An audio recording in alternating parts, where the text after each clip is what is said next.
The man didn't knock. He didn't need to.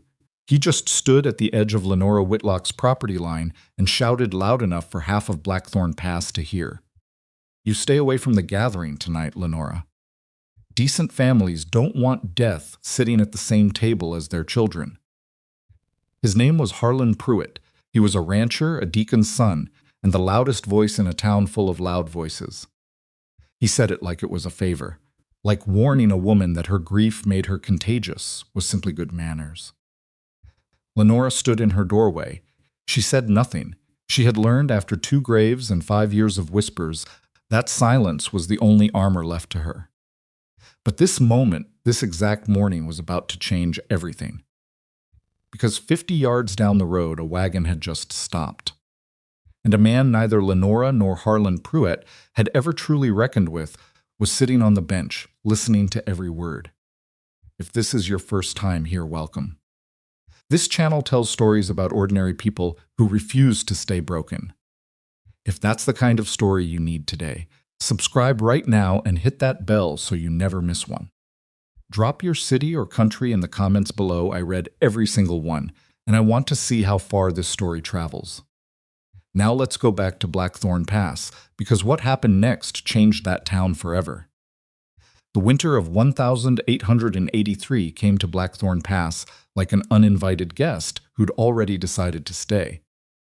It didn't ease in from the north the way some winters did, giving folks time to lay in supplies and patch the gaps in their roofing. It arrived in a single brutal weekend, a wall of gray dropping over the mountains, temperature plunging so fast that water left in a bucket on a Friday was solid ice by Saturday morning. For most families in Blackthorn Pass, a hard winter meant inconvenience. Extra wood to haul, children kept closer to the stove. Cattle moved in from the far pastures. It was a hardship the settlement had learned to carry together neighbors, trading labor, sharing what they had, leaning into each other the way people do when the land reminds them how small they are. For Lenora Whitlock, a hard winter meant something different. It meant doing everything alone. She was 30 years old, though most people who'd watched her carry those 5 years of widowhood figured she looked closer to 35. Not because she was worn down in the way of women who'd given up. Lenora hadn't given up on a single practical thing. Her fence was mended, her animals were fed. Her woodpile was stacked with whatever she could manage to split herself, which was enough, barely, if she was careful with it. The cabin she'd shared first with Thomas Whitlock, and then, 3 years after Thomas drowned in the spring flood, with Edmund Hale, that cabin was still standing, still weathering, still hers. What had aged her wasn't hardship. It was loneliness that came with a particular cruelty attached to it. The kind of loneliness that had a name in Blackthorn Pass. People called it the widow's curse. They didn't say it to her face. They weren't quite that honest. They said it in the way small communities say everything in glances held a beat too long, in conversations that stopped when she walked into Mallory's dry goods store. In the careful way, mothers positioned themselves between their children and Lenora whenever she came near. It was the kind of cruelty that had learned to dress itself up as concern, as caution, as simple, reasonable frontier common sense. Thomas had drowned. That was a fact. He'd crossed the Rennick River during a spring melt, the same crossing he'd made 100 times. And the water had been higher and faster than it looked, and he'd been on horseback, and the horse had panicked, and that was the end of Thomas Whitlock at 31 years old. It was a tragedy. It was also in Blackthorn Pass a warning sign. And then Edmund Hale had courted the widow Whitlock, a decision that raised plenty of eyebrows, and married her, and lasted 18 months before a lung fever took him in the second winter. He'd gone fast, too fast, the town said, the way men went when something was pulling at them. After Edmund, no man came to Lenora's door, not to court her, not to check on her, not to offer help with the woodpile or the fence line, or any of the 10,000 things a woman alone on a frontier property needed a second pair of hands for. The merchants in town would fill her orders, but they'd stop delivering. They'd leave supplies at the post, or hang them on her fence, and she'd learned not to ask why. She'd had a friend once, Margaret Colby, who ran the small lending library above the feed store. Margaret had come for supper twice after Edmund died, and they'd talked long into the evenings about books and about the territory, and about how different everything was from what they'd imagined when they were girls back east. But Margaret's husband, a nervous man named Douglas, had put a quiet end to it. He hadn't forbidden anything outright. He'd just started asking questions whenever Margaret came home, and the questions had a way of making Margaret feel guilty for something she hadn't done, and eventually the suppers stopped. Lenora had not been invited to the harvest gathering the previous September. She'd found out secondhand, which was worse than finding out directly. It meant people had deliberately arranged things so she would learn only after it was over, so there'd be no awkward moment of exclusion, just a quiet fact she was expected to absorb. She'd absorbed it. She was good at absorbing things. What she was not good at and had never managed to get better at was the mornings. The first hour after she woke up, when the cabin was cold and the fire needed building, and there was no except what she made herself. Edmund had been a morning talker, even sick. Even in the worst weeks, he'd had things to say over coffee observations about the weather, half-remembered jokes, complaints about his boots. Thomas had been quieter in the mornings, but present, solidly present, the kind of presence that didn't require words. In those first cold hours of each day, Lenora felt their absence like a missing tooth. You kept running your tongue over the gap, even when you knew perfectly well it wasn't going to be filled. The morning Harlan Pruitt came to her property line, she'd been awake since before dawn. She'd been trying to calculate whether her wood would last through February if she burned less each evening. It was the kind of math that a woman learns to do when she knows no one is coming to help restock, and it never came out the way she needed it to. She'd split what she could from the dead elm on the south corner of her property, and she'd stacked it, and it looked like a reasonable amount until you divided it by the weeks remaining in winter and realized it wasn't. She was thinking about this, about whether she could afford to buy another cord from the supply yard, and whether Jensen at the supply yard would make the delivery himself or find some reason not to. When she heard boots on the frozen ground outside, not approaching the door, stopping at the property line. That particular sound had its own meaning in Blackthorn Pass. Harlan Pruitt wasn't a violent man. Lenora wanted to be fair about that, even now, even remembering what he'd said. He wasn't the kind of man who raised his fists. He was the kind who raised his voice, which could be just as effective and left no marks. He was tall, red-faced in the cold, wearing a good coat that his wife had probably mended twice. He had 3 sons and a spread east of town, and a seat on the informal council of men who made decisions in Blackthorn Pass without ever being elected to anything. He stood at the fence line with his hands in his pockets and his breath coming in small white clouds, and he called out like she was already too far away to matter. "You stay away from the gathering tonight, Lenora. Decent families don't want death sitting at the same table as their children." She heard it so cleanly. The morning air carried sound the way cold air always did, perfect and unfiltered, and she heard every word, including the ones underneath the suggestion that she was something other than decent. The implication that her presence was a kind of contamination, the absolute confidence with which he said it, as though he were passing on information she might find useful rather than telling a grieving woman that her community had decided that she was poison. She stood in the doorway with her coffee cup, and she looked at him. And she said nothing, because there was nothing to say that he would hear. Harlan Pruitt nodded, apparently satisfied, and turned and walked back toward the road. That was when she noticed the wagon. It had come to a stop about 50 yards down the road from her property, a loaded freight wagon with a team of 2 big grays who were shifting in the cold and steaming at the nostrils. The man on the bench, she didn't know him, not yet had not moved.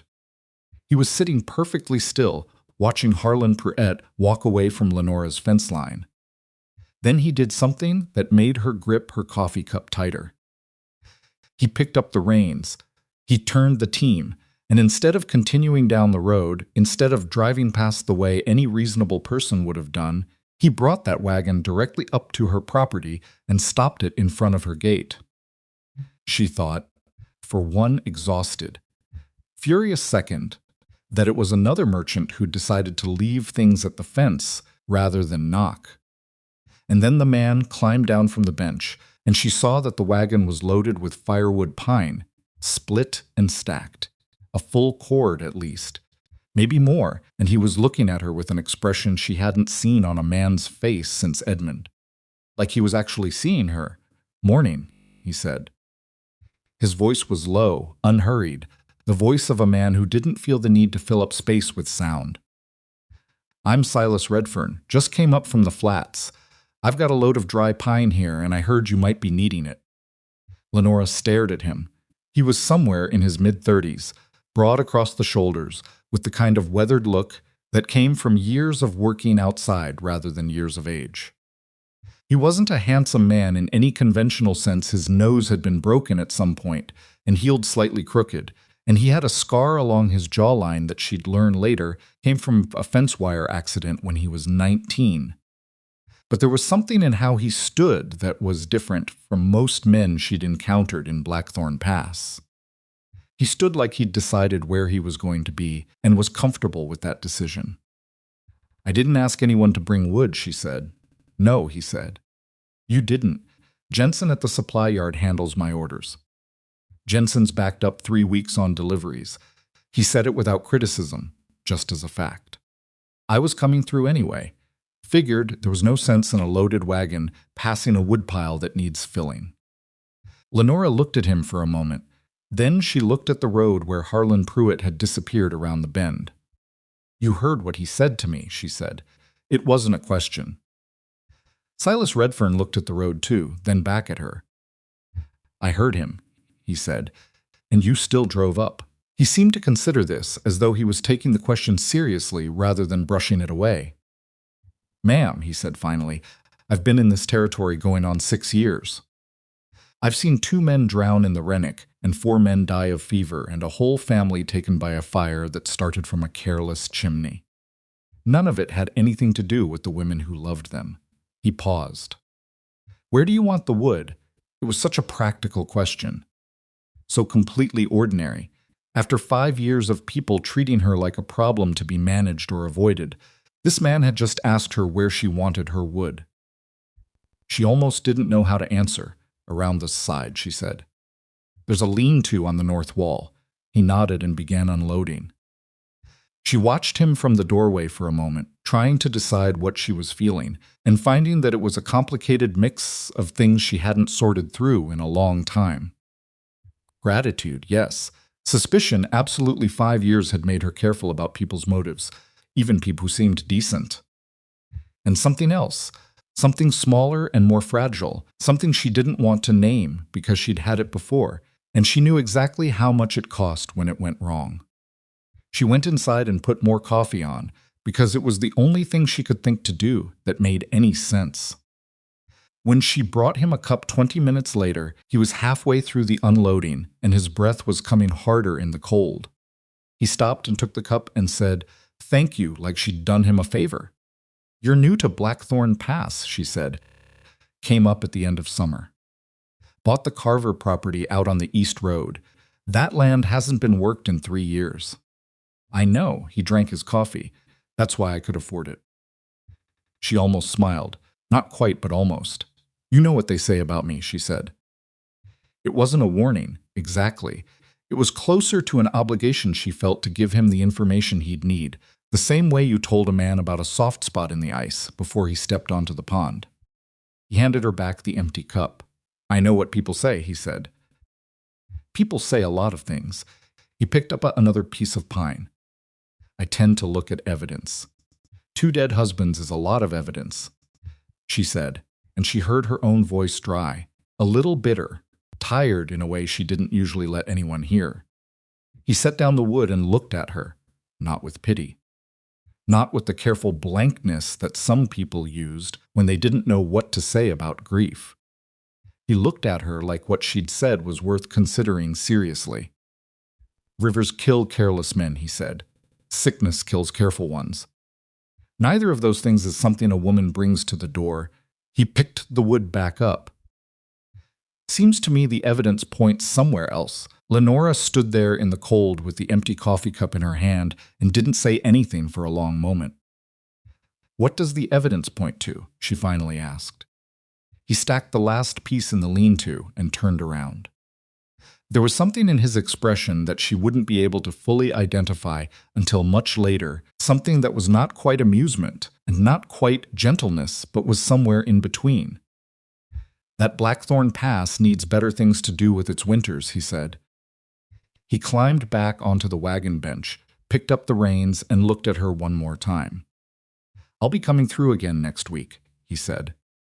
If you need anything split or stacked, he said it the way you'd say it to a neighbor. Matter of fact, no performance, no particular weight given to it. As though it were simply what you did, you noticed what needed doing, and you offered to do it. She watched him drive out, and she stood at the gate long after the wagon had turned back onto the road, and the cold worked its way through her coat, and she didn't move. Inside, the fire was burning steadily. The lean-to on the north wall was full. And for the first time in longer than she could honestly remember, Lenora Whitlock did not feel like the problem. She felt like the woman Silas Redfern had just driven a full cord of wood to on a cold morning, for no reason except that it needed doing. That feeling terrified her. She went inside and bolted the door and told herself that she would not make the mistake of hoping. She'd been through that mathematics before, and she knew where it ended. She knew exactly how the account balanced every small warmth paid for with a larger cold. She was 30 years old, and she was tired, and she was smart enough to recognize what was happening before it could hurt her. She sat by the fire and told herself all of that, carefully and firmly. And she thought about the way Silas Redfern had said, I tend to look at evidence, and the way he'd taken her empty coffee cup with both hands like it was something worth handling carefully. Outside, the wind came off the mountains and pushed against the walls of the cabin, testing the places where the wood had dried and cracked. The lean-to held. The wood didn't move. For now, Lenora thought. For now, that was enough. But even as she thought it, she knew she was already lying to herself. Because somewhere underneath the caution and the tiredness and the very sensible fear, something had shifted, something quiet and stubborn and inconveniently alive, and it was going to be considerably harder to ignore than she'd planned. The fire burned, the wind pushed, the wood held. And down the east road, a wagon with 2 big grays was carrying a man named Silas Redfern toward a property that hadn't been worked in 3 years, a man who'd heard what Harlan Pruett said at the fence line and had driven up to her gate anyway. Lenora Whitlock pressed her hand flat against the cabin wall and felt the cold coming through the wood and thought about what it meant that for the first time in 5 years, someone had looked at her like she was worth the trouble. She wasn't sure yet whether to be grateful or afraid. The honest answer, she finally admitted to herself, sitting alone in a warm cabin with more wood stacked than she'd had in 2 winters, was that she was both. He came back the following Tuesday. Lenora heard the wagon before she saw it, the particular creak of that axle, the heavy rhythm of 2 big grays moving at a working pace rather than a hurry. She was at the side of the cabin, splitting the last of the dead elm, and she stopped with the axe in her hand and listened, and her first honest reaction was relief, and her second reaction was irritation at herself for feeling relieved. She set the axe against the woodblock and went around to the front. Silas Redfern pulled up to the gate the same way he had the first time, no ceremony, no announcement, just a wagon and a man who'd decided where he was going. He climbed down and looked at the lean-to on the north wall, taking a quick inventory the way a man does when he's checking whether his work held up. Still standing, Lenora said, "Figured it would." He dropped the latch on the wagon gate. "I've got another half cord here. Split it smaller. This time noticed your stove opening is on the narrow side." She stared at him. He'd been here once. He'd been here for maybe 40 minutes, most of which he'd spent stacking wood on the far side of the cabin, and he had noticed the size of her stove opening. "You didn't need to do that," she said. "Probably not." He started unloading. But a thick log in a narrow stove burns half as well. Seems like a waste. She stood there for a moment watching him work, trying to decide whether to be grateful or unsettled, and landed somewhere in between. She went inside and put the coffee on because she didn't know what else to do with her hands. When she brought it out, he was 3/4 done and his coat was open, despite the cold. He took the cup and drank half of it standing up, the way men who work with their hands drink coffee like it's fuel, not ceremony. People are talking, she said. She'd decided on the walk from the door that she wasn't going to work around it. 5 years of people not saying things directly had made her permanently impatient with indirection. He didn't look up from the wood. I'd be surprised if they weren't. Harlan Pruitt told his wife you'd lost your mind. Dorothy Pruitt told half the women at the quilting circle. By now it's probably made it to the feed store.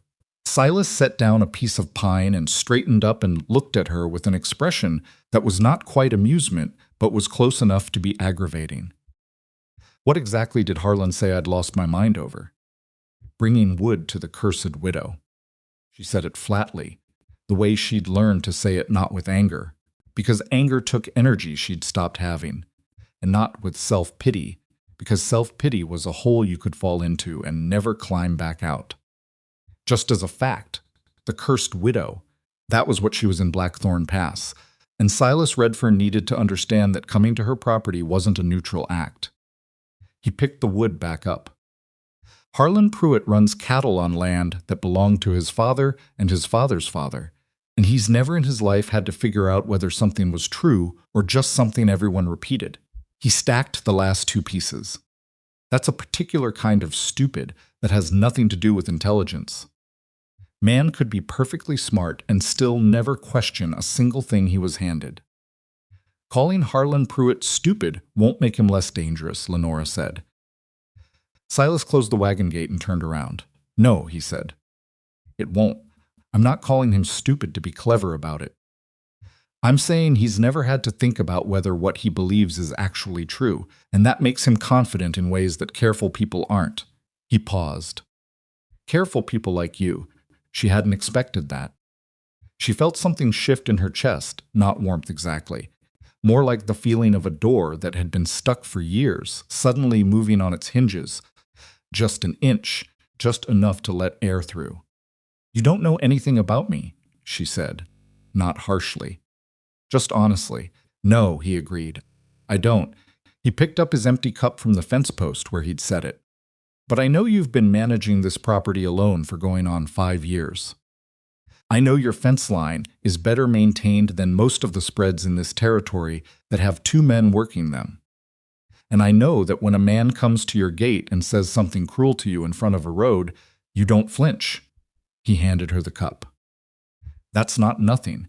She took the cup and looked down at it because looking at his face right then was more than she was ready to manage.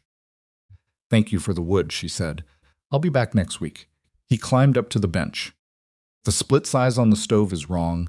Let me know and I'll adjust. He drove out before she could say anything else, and she stood at the gate with both cups in her hands and the cold coming down hard from the ridge, and she thought, this is how it starts. She knew exactly how it started. It started with small practical things: wood, fence repairs, coffee cups handed back carefully. And then it became something else. And then something happened. And then she was standing at another grave, wondering what she'd done wrong and whether she'd brought it on somehow, whether the town was right after all, whether there was something in her that pulled tragedy toward it the way a chimney pulled smoke. She went inside. She put both cups in the wash basin. She told herself very clearly and without any room for argument that she was going to stop this before it went any further. She was going to tell him not to come back. She decided it firmly, standing in her kitchen with her hands in cold water. And then Tuesday came again, and she heard the wagon, and she went to the door. He'd brought something wrapped in burlap that turned out to be a new hinge. For the gate, she hadn't mentioned the gate, hadn't said a word about it, but apparently he'd noticed on his second visit that the left hinge was pulling out of the post. He asked if he could put it on before he unloaded the wood. She said yes before she'd made the decision to say it. Took him 20 minutes. He did it without asking her to hold anything, or hand him anything, or comment on his work. When he was done, he swung the gate twice to check it and said, "Should hold through the season," and went to start on the wood. "How much do I owe you for the hinge?" she said. "Hardware's cheap at the supply yard," he said. That's not an answer. He looked at her over his shoulder. "No, I suppose it isn't." He thought about it. "I'll let you know if I ever need coffee on a cold morning and I'm riding past." It was such a careful way to say it, not refusing payment outright, which would have felt like charity, which would have felt like pity, which would have made her close the gate on him right then. Instead, he'd left something open, a future small exchange that was equal, that gave her something to offer, that wasn't charity at all. She didn't know if he'd done it deliberately, but it had the effect of something deliberate. "You want coffee now?" she asked. "If it's made," he said. "It's made." He came to the porch for the first time that day. He didn't come inside, didn't ask, didn't push, just sat on the top step with his coat still on and drank coffee and looked out at the road. She sat in the chair by the door. They were outside, visible to anyone passing, and she was aware of that in the specific way a woman in a small settlement has to be aware of it. Everything was an argument in Blackthorn Pass. Everything was evidence. "How did you end up in this territory?" she asked. Not because she was making conversation. She genuinely wanted to know what kind of man drove up to a gate after hearing what Harlan Pruitt had said. He turned the cup in his hands, worked cattle in Kansas for 8 years. Saved enough to buy land of my own. Heard the Carver property was going cheap. He paused. "I don't have family here. I don't have people who've been telling me stories about who's cursed and who isn't." He glanced at her briefly. "Makes it easier to look at things straight. You've been here since September," she said. "That's long enough to have heard everything." "I've heard things," he said. "I don't treat everything I hear like it's the same as something I've seen." She looked at him for a long moment. He had a habit, she was starting to notice, of saying things simply that most people would either complicate or avoid entirely. Not because he was simple, she already understood he wasn't, but because he'd apparently decided somewhere along the way that plain speech was more honest than careful speech, and honesty was something he'd decided to be. "My first husband, Thomas, was a good man," she said. She didn't know why she said it.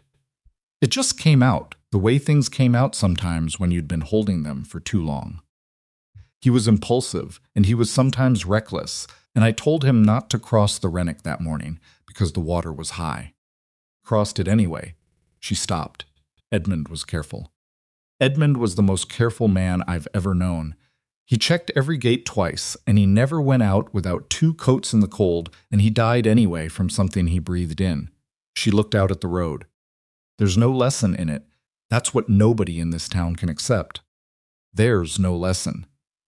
Bad things happened to 2 men I loved, and there's nothing I could have done differently, and there's nothing they could have done differently, and there's no reason behind it." Silas didn't say anything for a moment. He finished his coffee and set the cup on the step beside him. "That's harder to live with than a curse," he said finally. She looked at him. "A curse gives it a reason," he said. "Even a bad reason is still a reason. Takes the randomness out of it." He picked up the cup, turned it in his hands again. Most people can't sit with randomness. It scares them worse than anything with a name. She felt something that she hadn't felt in years and didn't have a clean word for the sensation of being genuinely understood by someone who hadn't been watching her long enough to have guessed at it. Not sympathy, which she'd had plenty of in the early days after Thomas, all of it eventually poisoned by the stories people told themselves. Something more specific, the feeling of having said a true thing and had it received as a true thing instead of being corrected or explained away. "I should get back to the unloading," he said. He stood up, handed her the cup, and went off the porch without any kind of performance about it. She sat in the chair and held both cups and watched him work, and told herself, very quietly and with full awareness that she was probably wrong, that this man was different from what she'd thought she was afraid of. She wasn't sure yet what that meant. She was sure that it was going to mean something. The week after that, he came on a Wednesday instead of Tuesday, and he looked tired in a way he hadn't before there was a set to his jaw that she recognized as someone who'd had a hard few days and wasn't going to mention it unless asked. She asked. It turned out he'd lost 2 cattle to the cold, which on a new spread with thin margins was a real blow, and he'd spent 2 nights barely sleeping trying to get the rest of the herd into the near pasture. She made him eat something before he started on the wood. She said it the way she'd have said it to anyone working on her property, in the cold flat, practical, not a request. He looked at her for a second like he was going to argue, and then apparently decided it wasn't worth it and came inside for the first time. He sat at her table and ate the leftover beans and bread she'd had from the morning, and he looked around the cabin with the kind of attention she'd noticed. He gave everything quiet, taking inventory without commenting on it. Edmund's books, she said, nodding at the shelf along the east wall. He liked history. I've read most of them twice. Which one twice isn't enough? Silas asked. It was such an odd question. Not what do you read, not do you enjoy it, but which one hadn't she finished with? She found herself answering it honestly. The one about the Oregon settlement records. It's dry, but there's something in it. I keep going back to all these ordinary people writing about extraordinary things like they're just another season. He nodded slowly. People who've never had an easy life don't tend to dramatize hard ones, he said. She sat across from him and didn't say anything, because that was so exactly right that it didn't need a response. That was the Wednesday that Dorothy Pruitt walked past on the road with her youngest daughter and looked toward the cabin and saw the wagon at the gate and a lamp burning inside, and 2 cups visible on the table through the window. Dorothy Pruitt stopped walking. She looked at the window for a long moment. Then she took her daughter's hand and walked faster. By Thursday morning, half of Blackthorn Pass knew that the cursed widow had a man in her cabin. The way it spread was the way all things spread in small settlements, slightly wrong at every telling, so that by the 3rd or 4th version it was no longer a man having beans and bread at a table after unloading firewood, but something considerably more scandalous, and considerably more useful to people who'd already decided what kind of woman Lenora Whitlock was. She found out from the dry goods boy, who told her without any apparent awareness that he was telling her something terrible. He was 16 and guileless, and he said, Mrs. Hale, I mean, Ms. Whitlock, people are saying, Mr. Redfern's been spending considerable time at your place, in the tone of someone sharing interesting news, not cruelty. Mr. Redfern brings firewood, Lenora said. I pay for it. The boy nodded. Yes, ma'am. That's not quite what they're saying, though. She paid for her flour and her salt and walked home in the cold and felt the familiar weight of it, the specific exhaustion of being talked about, of having your life rearranged into a story that suited other people's purposes. She'd been through it after Thomas. She'd been through it worse after Edmund. She knew the shape of it. What was different this time was that she was angry. Not the quiet, suppressed anger she'd learned to carry like extra weight in a coat pocket. Real anger, the kind that had heat in it, the kind that made her walk faster and breathe harder and arrive at her own gate wanting to break something. She didn't break anything. She split wood for an hour instead, which accomplished more or less the same thing. When Silas came the following Tuesday, she told him directly. She stood at the gate, and she told him what Dorothy Pruitt had seen and what people were saying, and what it meant in a place like Blackthorn Pass for a widow to have a man at her table, even with the door open, even in broad daylight, even for 40 minutes over beans. He listened without interrupting, which she was starting to learn was one of his habits. He let people finish what they were saying before he responded, which was rare enough that it still surprised her. Does it change what you want? He asked. What I want is irrelevant, she said. What matters is what they'll do with it. Those aren't the same question, he said. What I asked is whether it changes what you want. She looked at him. There was no performance in it, no particular courage in the way he asked, no dramatic weight. He just wanted to know. She wanted to tell him to stop coming. She could feel that answer in her throat, the practical answer, the safe answer, the answer that protected her from whatever came next, when you let a good man into your life in a town full of people waiting for him to prove them right about you. No, she said, it doesn't change what I want. He nodded once, like that settled something, and dropped the wagon gate and started unloading. But Lenora's honest answer to herself was more complicated than that.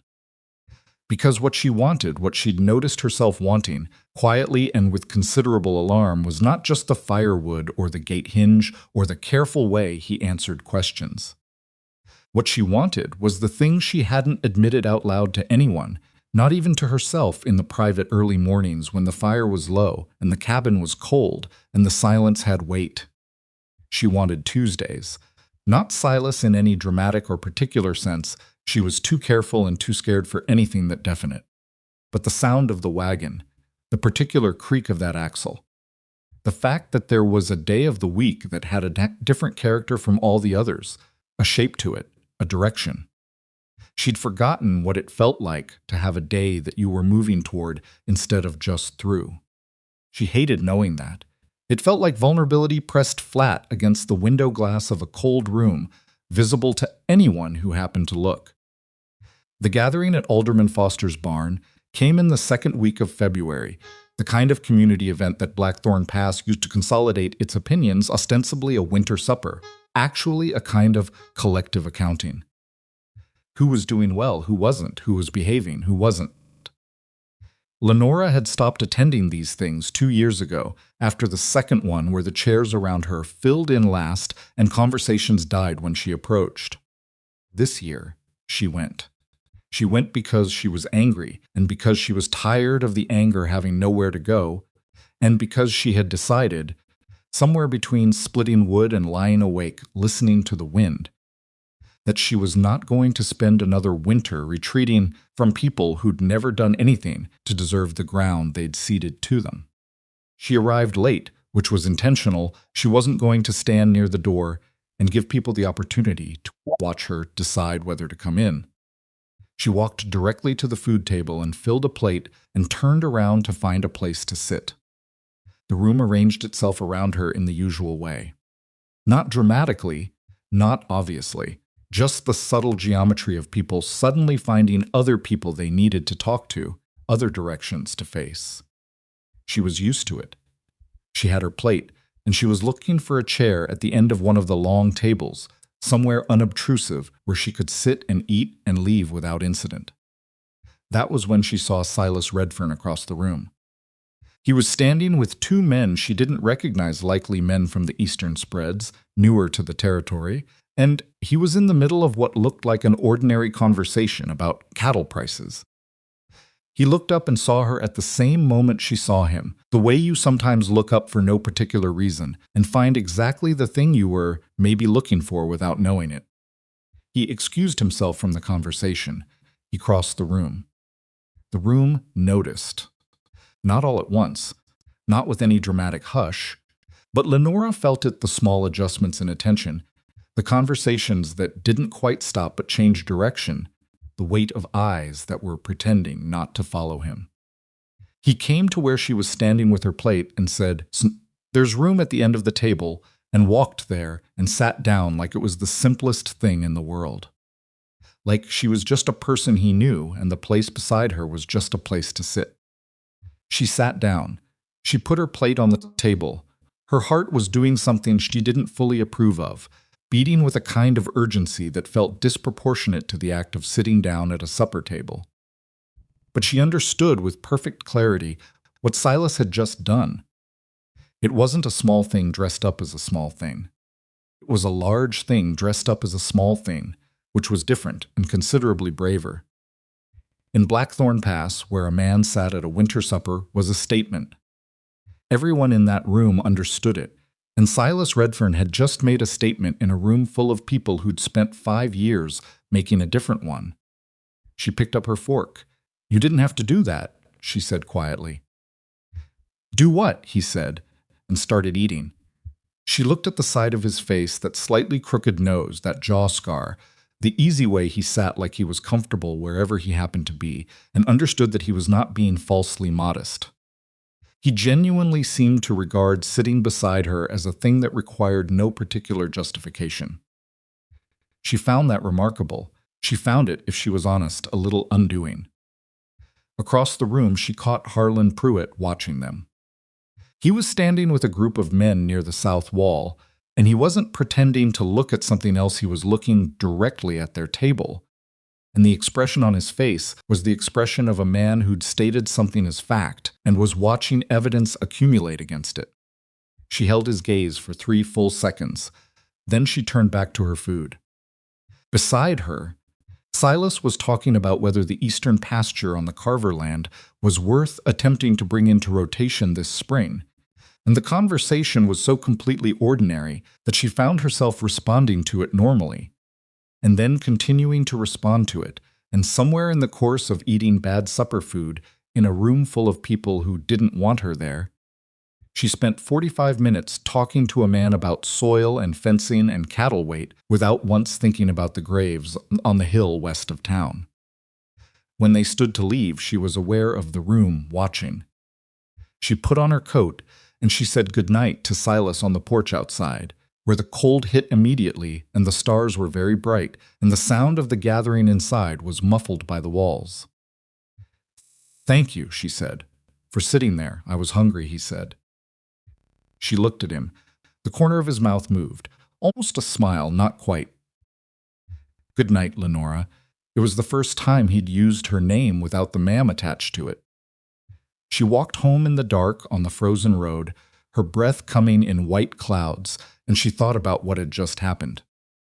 Not the sitting down, not the name, not the look on Harlan Pruitt's face. She thought about the 45 minutes of ordinary conversation. About talking about soil without performing anything.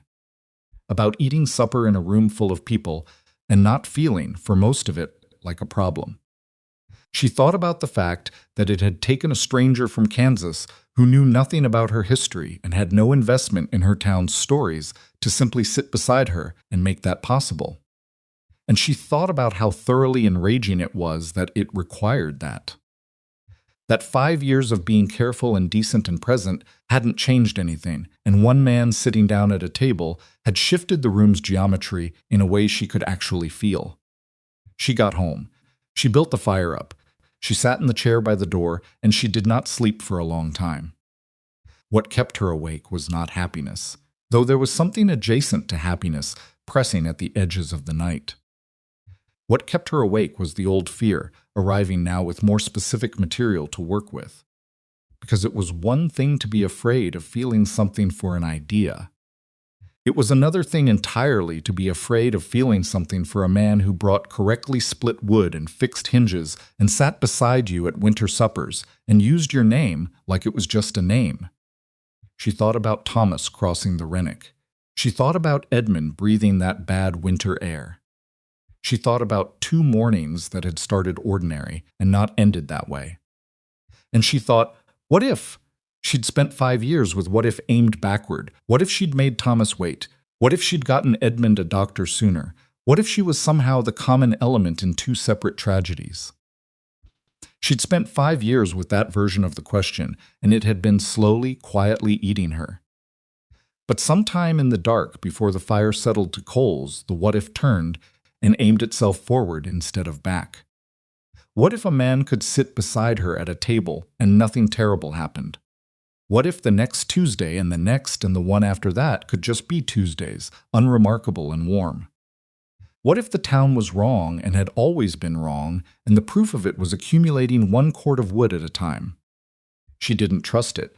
She wasn't that far gone. But she noticed it.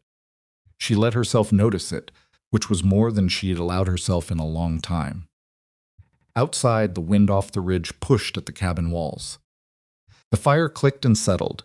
The gate on the north side, the gate with the new hinge held steady against the push of the weather, the way new things sometimes hold when the old things couldn't anymore. Lenora Whitlock sat in the chair until the fire was low. She didn't bolt the door that night the way she usually did, and she couldn't have said exactly why, except that maybe some part of her had decided, without consulting the rest, that she was done spending her evenings locked in tight against what might be coming. The cold was still out there. It would always be out there. But the wood was stacked, and the hinge was solid, and somewhere on the East Road a man was sleeping on a property he'd bought because he could afford what other people had abandoned, and he was coming back on Tuesday. She let herself have that much. Just Tuesday. For now, that was enough. Came back on Tuesday, and the Tuesday after that, and the one after that. By the time March arrived and turned the frozen road to mud, and the mud to something that swallowed wagon wheels whole, Silas Redfern had been coming to Lenora Whitlock's property for going on 7 weeks. And the rhythm of it had settled into something that neither of them had explicitly named, because naming it would have required a conversation that both of them were apparently content to approach very slowly, from a great distance with considerable caution. What they had instead were Tuesdays. And sometimes a Wednesday, if the Tuesday had been lost to weather, or the kind of livestock emergency that didn't consult anyone's schedule. They had coffee on the porch when the morning was clear enough, and inside when it wasn't. They had conversations that started practical wood, fencing, the state of the east pasture on Silas's property, the question of whether Lenora's roof would need patching before spring, and then became something else without any clear moment of transition, the way water becomes ice. You don't see it happen. You just reach in one day and find that what was liquid has gone solid. Silas had told her about Kansas. Not in one long story. He wasn't built for long stories told all at once but in pieces, over several weeks, the way you'd hand someone a document 1 page at a time. He'd worked for a man named Carruthers for 4 years, then another man named Breck for 3, and somewhere in those 7 years he'd saved enough and watched enough and learned enough to understand that working another man's land was a slow way to lose yourself. He didn't say it dramatically. He said it the way he said most things, like it was simply what he'd noticed, and noticing it had been enough to change direction. He'd been engaged once. He told her that on a Wednesday in early March, when the wind was coming hard from the north, and they were inside because the porch was genuinely untenable. He said it the same way he'd have said he'd once owned a particular horse factually, without making it a wound or a story. Her name was Clara, and she'd been a schoolteacher's daughter in Wichita, and she'd liked him well enough until she understood that he was actually going to leave Kansas for the territory, and then she'd liked him considerably less. Was it difficult? Lenora asked. More for her than for me, he said. She wanted a man who'd stay. I respected that. I just wasn't him. Lenora turned her coffee cup in her hands. She didn't try to change you? She tried once, he said. I think she understood from how that went that trying again wasn't worth either of our time. What did she say? He looked out the window at the gray morning. She said I loved land more than I loved people. Was she right? He thought about it longer than she expected him to. That was another one of his habits she'd cataloged by now. He didn't answer quickly to fill the space. He actually considered things. Partly, he said. I love the work that land requires. I love that it doesn't lie to you. It responds to what you actually do, not what you intended to do or said you were going to do. He paused. People are more complicated than that, but I don't think that means I love them less. Just differently. She thought about Thomas, who had been impulsive and warm, and never met a plan he couldn't improve by abandoning it halfway through. She thought about Edmund, who had been methodical and gentle, and had loved her in a way that was so careful it sometimes felt like he was afraid of breaking something. 2 very different men, 2 very different kinds of love. My mother told me once that you could only really know someone after a hard winter together, Lenora said. Silas looked at her, smart woman she was. Lenora set down her cup. She was also impatient and didn't suffer fools, and once told a bishop to mind his own business. She stopped. I miss her considerably. When did she die? Year after Thomas. She came out from Ohio to stay with me, and she never quite took to the altitude. She said it evenly, but it cost her something to say it. She could feel the small subtraction, the way certain memories still did that even years out. It was a very bad 2 years. The room was quiet for a moment. Outside, the wind pushed hard against the north wall and then moved on. You've had more than your share of it, Silas said. Everyone has their share, she said. I've just had mine arrive in clusters. He looked at her with something in his expression she'd seen a few times now, and still wasn't sure she could name not pity. Nothing like pity, but a kind of recognition. The look of someone who'd taken their own losses seriously and understood that minimizing someone else's was a form of dishonesty. Clusters are harder, he said, when you don't get time between one thing and the next to find your feet again. Yes, she said. That's exactly it. She hadn't told anyone that before. She hadn't had anyone to tell who would have understood what she meant by it, who would have heard clusters and known she didn't mean quantity but timing, the way grief stacked before you could process the previous layer. So you ended up carrying a weight that had no clean shape to it, just accumulated pressure. Silas understood it without explanation. She found that in its own quiet way, almost overwhelming. The wheel broke on a Thursday. It was the second Thursday of March, 2 days after one of their Tuesdays, and the road past Lenora's property was still frozen in the early morning, but beginning to soften by mid-afternoon, which created a particular kind of instability in the ground beneath it. Silas was coming back from the supply yard with a full load fence posts, a bag of salt, and what remained of the month's pine, and the front right wheel hit a rut that the softening road had hidden, and the axle torqued wrong, and something in the wheel that had been holding on by habit rather than structural integrity finally gave. The load shifted. A third of the firewood scattered across the frozen road like thrown sticks.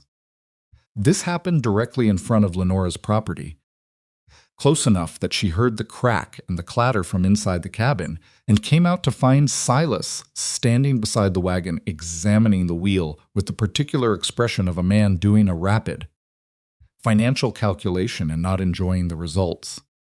She came through the gate and looked at the wheel and looked at the wood scattered across the road and said, "Are you hurt?" "No," he said. "The horse?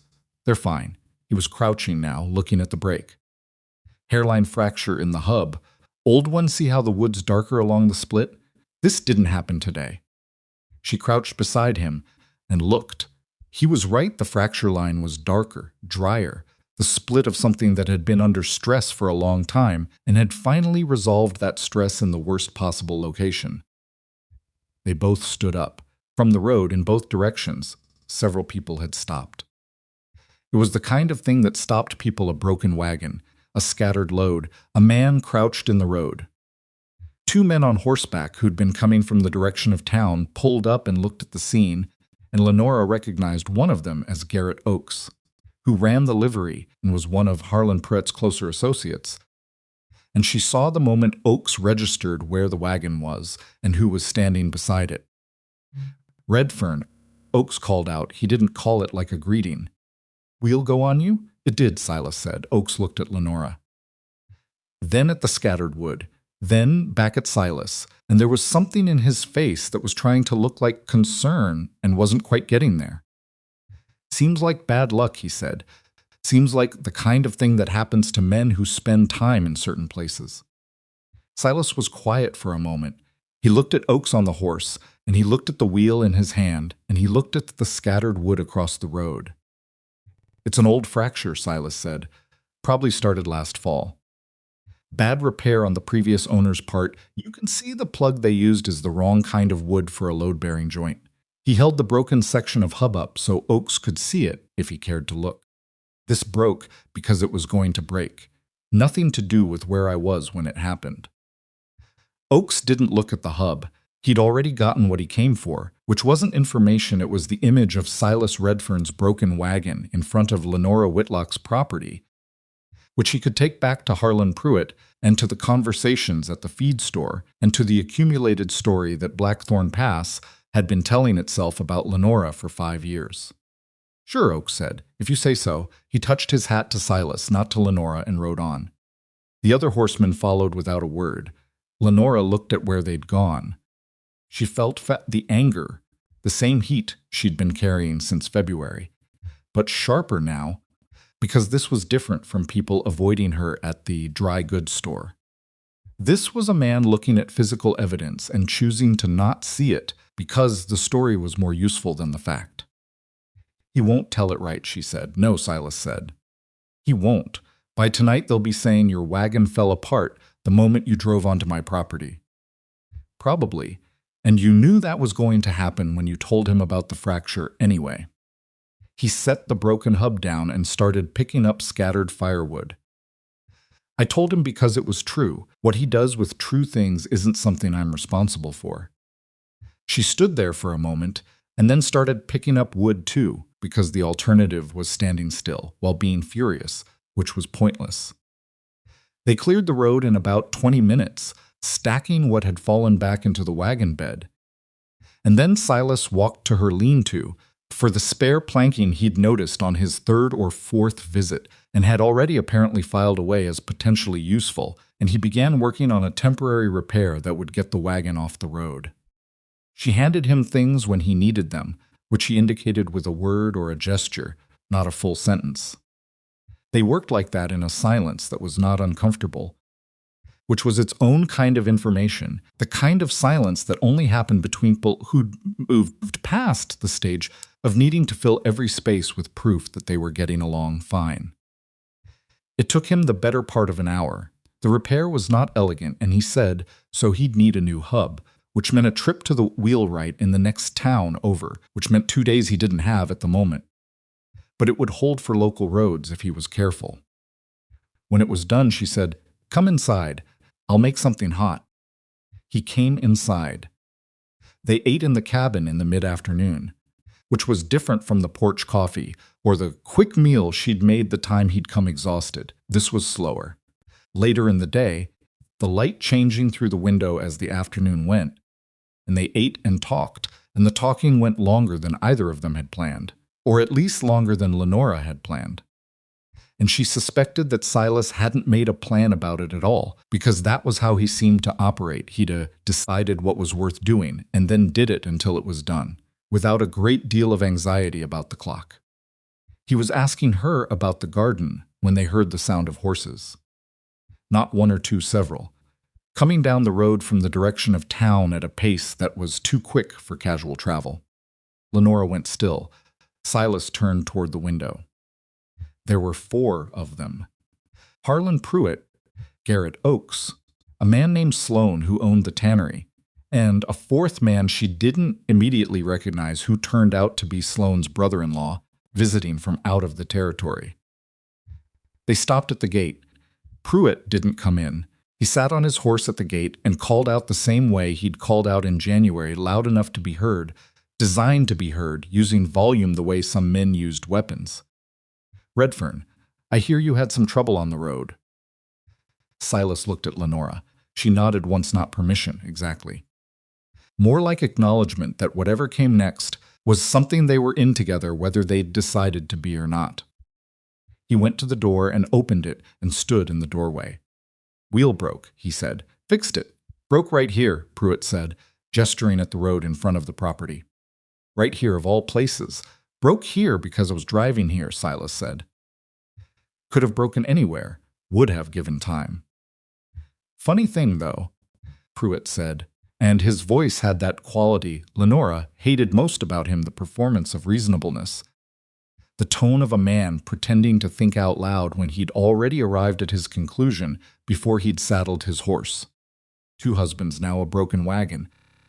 A man starts to see a pattern. Silas stepped off the porch. Lenora followed him to the door. He walked to the gate and stopped and looked up at Pruitt on the horse, and his voice when he spoke had a quality she hadn't heard from him before, still even, still without performance, but with something underneath it that had weight. "Harlan," he said, "I've been patient about this because I understand what you're doing. You're protecting a story that your community has been telling for 5 years, because that story does something. For people, it makes random loss feel like it has a cause. And if it has a cause, then avoiding that cause keeps you safe." He paused. "I understand why people want that, I do." Pruitt's jaw tightened. "What I want is to keep decent men from walking into something they can't see coming." "Then I'll tell you what I see coming," Silas said. "I see a woman who's maintained her property alone through 5 hard winters while her community left supplies at her fence rather than come to the door. I see a woman who's never asked anyone in this town for a single thing. I see a wheel that broke because of an old repair job that had nothing to do with where I was standing, and I see 4 men on horses coming down the road because one of them saw what he wanted to see and rode back to get an audience. He looked at each of them in turn, Oakes, Sloane, the brother-in-law, and back to Pruitt. That's what I see. You're welcome to tell me what you see. Pruitt's face had gone red. Not embarrassment, anger, the specific anger of a man who'd expected to dominate a conversation and found the ground shifted under him. I see a fool, Pruitt said, a fool who's going to learn what the rest of us already know. Maybe, Silas said, but I learn things from evidence, not from what the rest of you already know. He turned and walked back toward the cabin. He got 3 steps before Pruitt said it. She killed them, Redfern. Maybe not with her hands, but she killed them. And she'll kill you too. And when she does, don't say we didn't tell you. Lenora had heard things about herself for 5 years. She'd heard cursed and unlucky, and touched by death and variations on all of them, in the store and in the road, and in conversations that went quiet when she walked past. She'd absorbed all of it. She'd made herself absorb all of it because the alternative was falling apart in a town that would use her falling apart as further evidence. But hearing it said that plainly she killed them with the flat conviction of a man who'd never had a single doubt about it in 5 years. While she was standing in the door of the home she'd shared with 2 men who were buried on the hill west of town through no fault of her own or theirs. She walked off the porch. She walked past Silas. She went to her own gate, and she looked up at Harlan Pruitt on his horse, and she said, with a voice that came out steadier than she felt, "My husband Thomas drowned in a river. He crossed 100 times because the water was higher than it looked, and the horse panicked. My husband Edmund died of lung fever, because there is such a thing as lung fever, and it kills careful men the same as careless ones." She stopped. Her hands were shaking. She pressed them against the gate post. "I did not kill them, I loved them, and I buried them. And I have carried what happened to them every single day for 5 years, while you and your kind have turned their deaths into a story that suits you. Because it's easier to blame a woman than to sit with the fact that bad things happen to good people for no reason at all." The road was silent. The 4 men on horses were silent. Pruitt stared at her. He opened his mouth. "Don't," Silas said. Quietly. No threat in it, no performance, just a single word and the particular quality of someone who meant it. Pruitt closed his mouth. He looked at Silas. He looked at Lenora. He looked at the gatepost where her hands were pressed flat and shaking.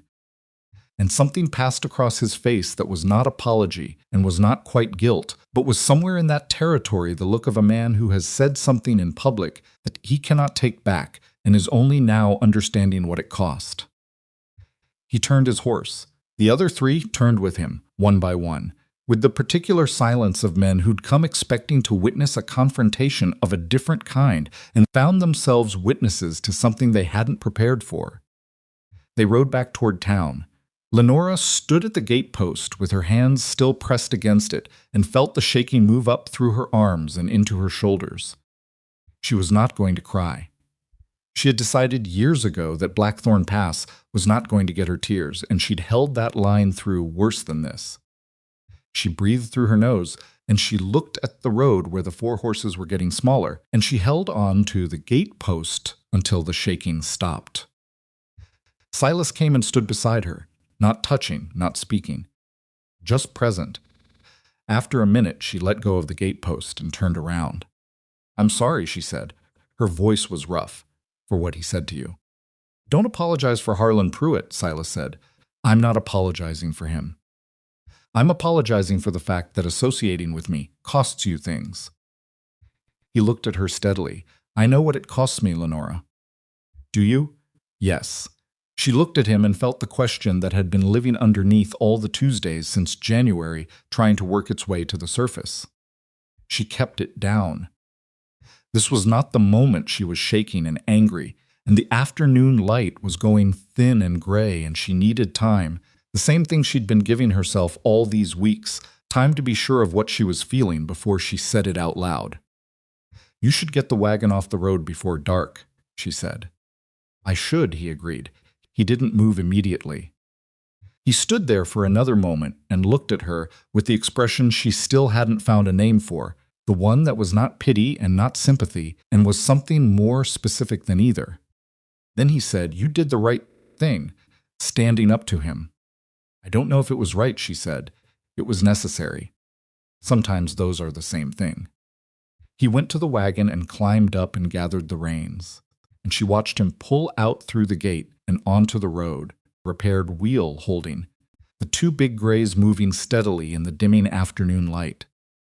He turned and drove east toward his property. She stood at the gate until the wagon was out of sight. Then she went inside. The fire was low, and she built it up, and she sat in the chair, and she did something she hadn't let herself do in a long time. She cried.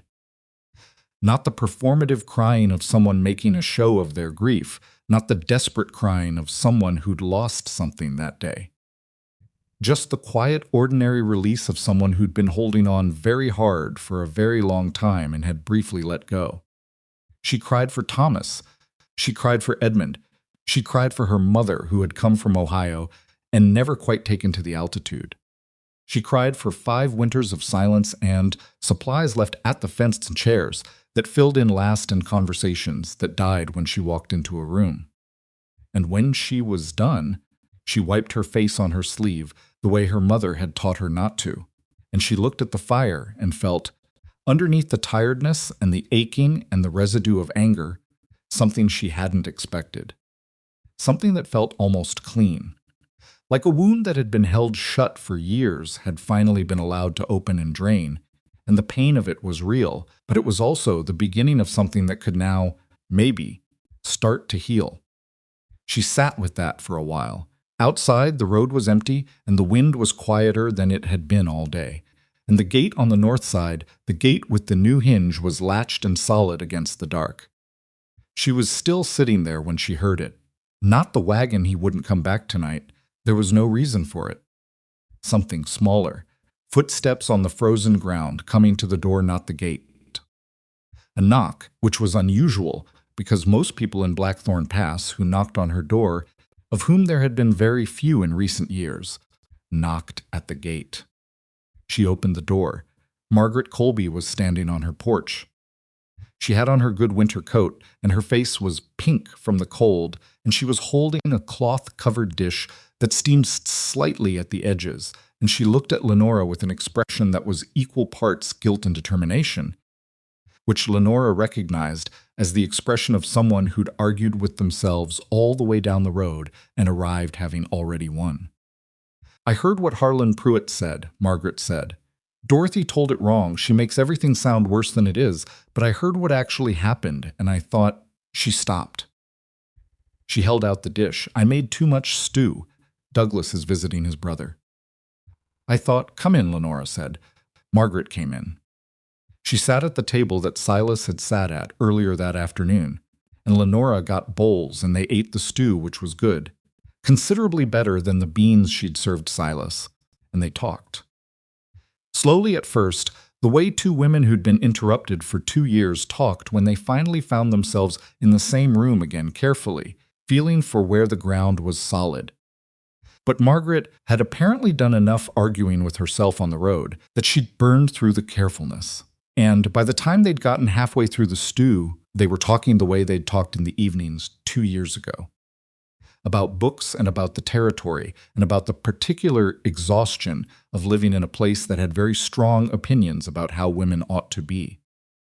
Douglas doesn't know I'm here, Margaret said. Not confessing it, just stating it. Will you tell him? Probably not tonight. She was quiet for a moment. Maybe not ever, depending on how things go. She looked at Lenora across the table. I should have come sooner. I should have come 2 years ago when I stopped. You had your reasons, Lenora said. My reasons were cowardly, Margaret said flatly. Your reasons for what you did today at that gate weren't. Lenora shook her head. I don't know what came over me. I've been holding my tongue for 5 years, and today you stopped, Margaret said. Maybe you got tired of holding it. Maybe Silas Redfern made it look possible, Lenora said. and then heard herself say it and felt her face do something she couldn't control. Margaret looked at her steadily for a moment. Then she said, "He came to your gate in January." In January, Lenora, after hearing what Harlan said, "I know, that's not a small thing. I know that too." "Do you?" Margaret looked at her with the frankness of a woman who'd spent 2 years feeling guilty and had apparently decided to spend tonight being honest. "Because from what I can see, you're still treating it like it might be a trick. Like he might be keeping score of something. Like you're waiting for the part where it goes wrong."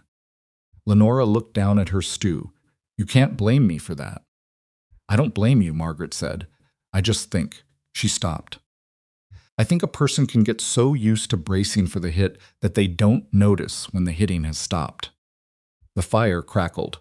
Outside, the wind was entirely quiet now, the way it got on clear nights when the temperature dropped fast. Lenora thought about Silas standing at the gate today, saying, "I learned things from evidence," saying it to 4 men on horses who'd come down the road to prove a point, saying it with the calm of someone who'd decided what they believed and weren't particularly moved by the opinions of people who disagreed. She thought about him sitting on the step that first Tuesday and saying, "Rivers kill careless men, sickness kills careful ones." She thought about the new hinge on the gate. "He's coming back on Tuesday," she said. Margaret smiled.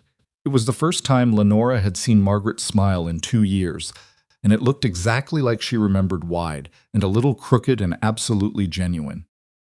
"Good," she said. They finished the stew. Margaret washed the dishes without being asked, which was something Lenora usually didn't allow, and this time didn't argue about, because some things were worth letting people do. She left just before the night got fully dark, wrapped up in her good coat, with a promise to come back on Saturday if Douglas was still away, and a look on her face that had something lighter in it than when she'd arrived. Lenora bolted the door out of habit, not out of the particular intention. She'd noticed herself abandoning the night of the winter supper and stood in the middle of the cabin and looked around at it. 2 coffee cups drying on the rack, 2 stew bowls clean and stacked. The fire burning steady, the lean-to on the north wall full of properly split pine. The gate with the new hinge holding against the dark. She thought about what Margaret had said, so used to bracing for the hit that they don't notice when the hitting has stopped. She thought about Pruitt's face on his horse, the way he'd looked when she'd said, "I did not kill them," with her hand shaking on the gatepost. The way he'd closed his mouth when Silas said, "Don't." She thought about something else too, something she hadn't quite let herself think directly before. She thought about the fact that she had stood at her own gate, shaking and furious and 5 years past the point where anyone should be able to say those things to her, and she had spoken out loud every true thing she'd been carrying, and she was still here. She had not broken. She had not dissolved. She had not proved anyone's point or confirmed any story. She'd been angry, and she'd been honest, and her hands had shaken, and she was still standing. There was something in that. It was not triumph. Pruitt was still in Blackthorn Pass and was still riding his horse past her gate and telling his version of things to men at the feed store. The town didn't change in one afternoon. She understood that. But something had shifted in her, specifically in the way she understood herself to be taking up space in this settlement. She had been managing herself for 5 years, managing her anger, managing her grief, managing the way she moved through public spaces and the way she spoke, and the amount she asked for and the amount she showed. She had made herself as small and uncontroversial as possible, and it had not worked. The town had still decided what it wanted to decide about her. Today she had stopped managing, and the world had not ended. Silas was coming back on Tuesday. Margaret was coming back on Saturday. Fire was burning. She went to bed earlier than usual, and she slept without lying awake first, which hadn't happened on a Thursday in longer than she could honestly say. Outside the cabin, the night was cold and clear, and the gate on the north side was solid and latched, and the lean-to was full. And the road that ran past her property toward the east, and toward the property that Silas Redfern had bought because he could afford what other people had abandoned, was frozen and quiet, and entirely empty.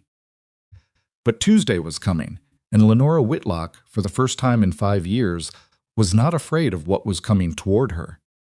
She was, cautiously, and with full awareness of her own history, and with both eyes open and both hands ready to catch herself. If she was wrong, she was waiting for it. Tuesday came the way Lenora had learned to expect it, without ceremony, without any particular announcement from the morning that it was different from other mornings. The sky was the same pale gray it had been all week. The road was the same frozen mud that March kept threatening to thaw and then reconsidering.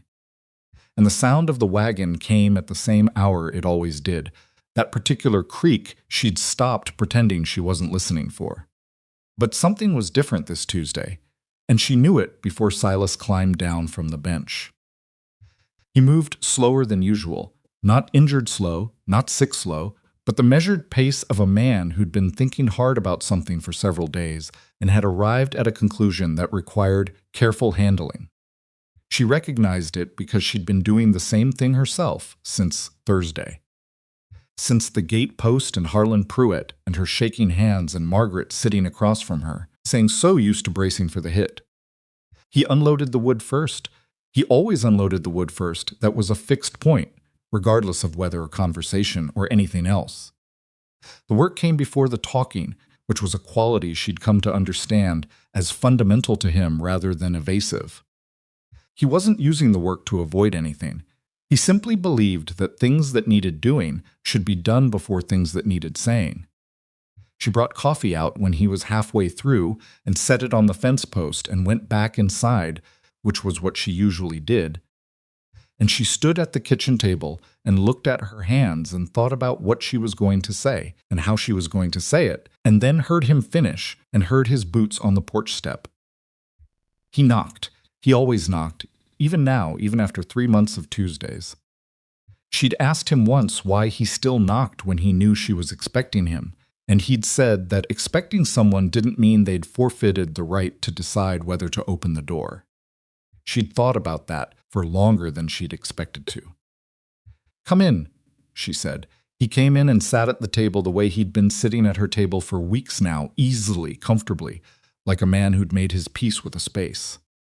He picked up the coffee she'd set down for him, and he looked at her, and she looked at him, and the silence lasted about 4 seconds before he said, "I've been thinking about Thursday." "So have I," she said. He turned the cup in his hands. "What Pruitt said to you?" "I don't want to talk about Pruitt," she said, not sharply, just clearly. "I said what I needed to say to him at the gate, and I'm done with it. I don't want him to have more of my time than he's already taken." Silas looked at her for a moment. "All right," he said. "What I want to talk about is the other part," she said. "The other part," he repeated. "The part where you stood next to me." He was quiet. She sat down across from him because standing felt like too much performance for what she was trying to do. "You've been coming here since January. You fixed my gate. You cut the wood shorter because you noticed my stove opening. You sat beside me at the winter supper, and you drove off 4 men on horses, and I've been—" She stopped. Started again. "I've been waiting for you to want something. I've been waiting to find out what it costs me. That's not fair to you, and I know it isn't, and I'm telling you because I think you deserve to know what you've been dealing with." He looked at her steadily. He didn't look surprised. He didn't look wounded, which she'd half expected. He looked like a man hearing something he'd mostly already understood and was waiting to hear confirmed. "You've been watching for the angle," he said. "Yes." And she looked at him, at the crooked nose and the jaw scar and the particular way he held a coffee cup with both hands. "I haven't found one," she said, "and I've been looking." The corner of his mouth moved. "I know you have. It's not a compliment," she said. "I know that, too." He set the cup down. "Lenora, I'm not going to tell you I don't want anything. That would be a lie, and I don't like lying." He paused. "What I want is to keep coming here on Tuesdays, and I want the right to fix things on your property that need fixing, without you feeling like you owe me something every time I pick up a tool. And I want—" He stopped. He looked at the table for a moment, which was unusual because he generally looked at things directly. I want to know if there's a version of this where I'm more to you than a man who brings firewood." The room was completely quiet. "There might be," she said. Her voice came out smaller than she'd intended. "I'm not there yet. I need you to understand that. I can't promise anything about what I'm going to feel 2 months from now or 6 months from now. I've been wrong before about what I could give people, and I don't want to be wrong again." "I'm not asking for promises," he said. "What are you asking for?" He looked at her. "I'm asking for the door to stay open," he said. "That's all. I can work with an open door," she thought about January.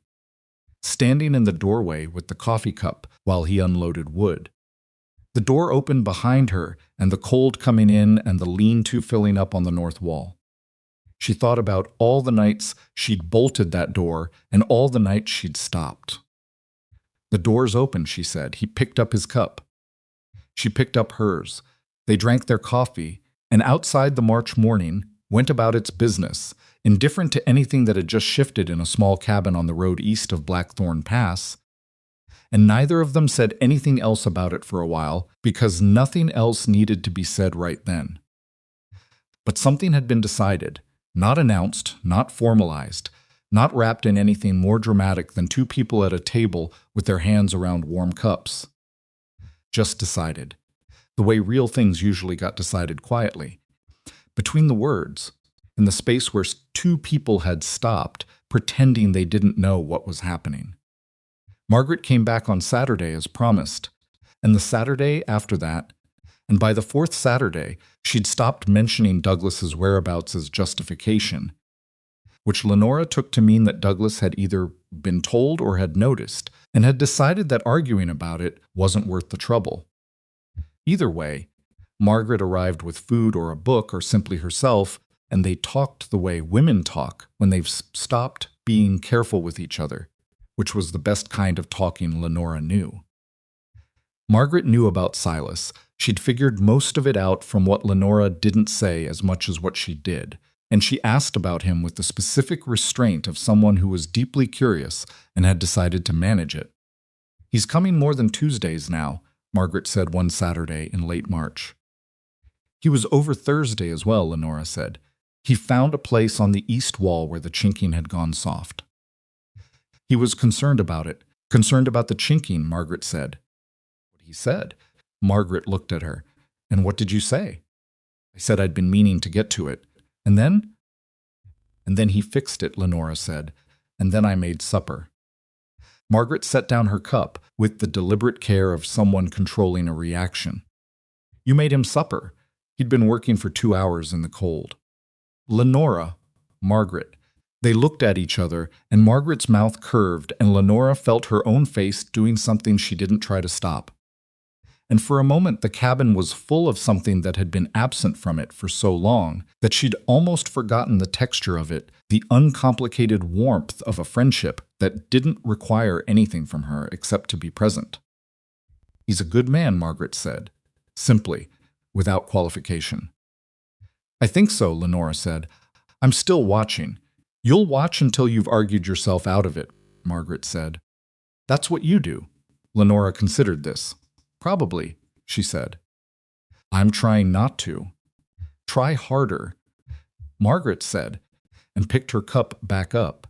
And that was the most direct advice anyone had given Lenora in 5 years. And it was exactly right. And she knew it. April brought mud, and then more mud, and then a brief window of something that almost resembled spring before the temperature dropped again, and everyone in Blackthorn Pass who'd been optimistic about planting reconsidered. Silas's cattle came through the end of winter in better shape than he'd expected, which he reported with the careful satisfaction of a man who'd learned not to celebrate too early but was privately relieved.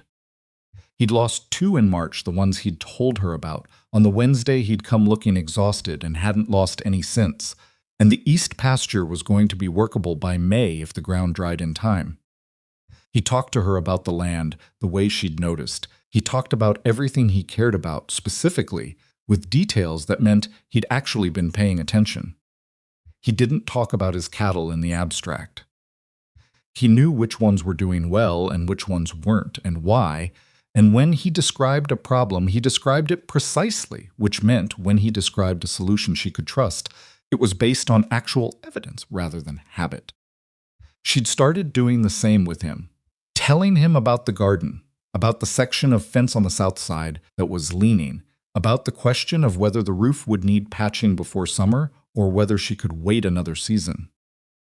She'd been making those decisions alone for 5 years, which meant she'd been making them correctly because she'd had to, but there was a particular kind of relief in saying something out loud and having someone else's brain apply itself to it. Not to take the decision from her, he never did that, never assumed it was his call, but to think alongside her, which was different and considerably more valuable. In the second week of April, he asked if she wanted to see the east pasture. Not come to the property, not visit, specifically the east pasture that he'd been talking about since January, as the piece of the Carver land he was most uncertain about. He described it as needing a second set of eyes, which she understood was a practical framing of something that was also not entirely practical. She went on a Thursday. She rode out on the bay gelding she'd kept from Edmund's animals and met Silas at the gate of the property, and he showed her the east pasture, which was indeed in questionable shape. The soil was heavy and wet, and there were places where the grass hadn't come back properly from the previous winter.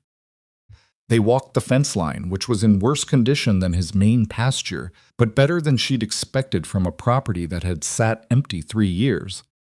And he pointed out what he'd already repaired and what was still needing work, and she told him what she'd have done differently with the south corner. And he looked at it and said she was right, which was another one of his qualities. He could be wrong without requiring a graceful exit from it. They were at the far end of the pasture, about as far from both their properties as you could get on the east road without actually leaving Blackthorn Pass, when he stopped walking and turned to look at the whole of it, the land stretching out, the mountains behind it, the gray April sky over everything, and she stopped beside him. "It's going to be good land," she said. "Eventually," he said. "It needs a few years. Most good things do."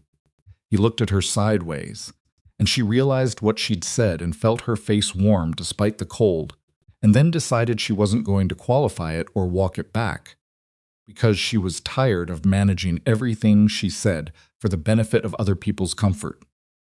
He didn't say anything about it, but he turned back to the pasture with the expression she still didn't have a name for, and there was something in the set of his shoulders that was different from usual.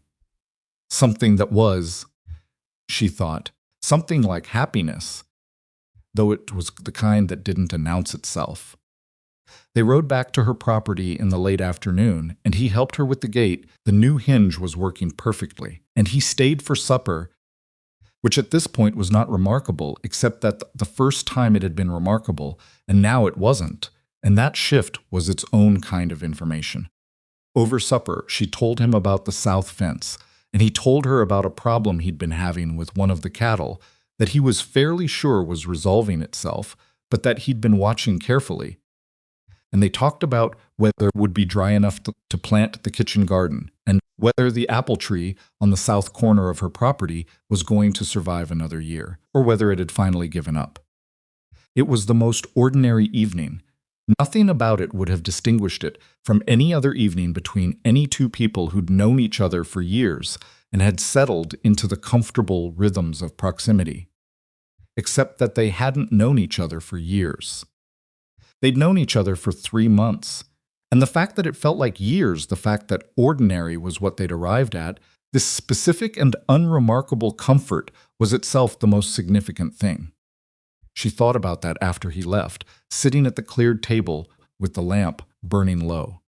She thought, this is what I forgot existed, not the grand version, not the version people wrote about or sang about or talked about in the way that made everything sound like a summer afternoon.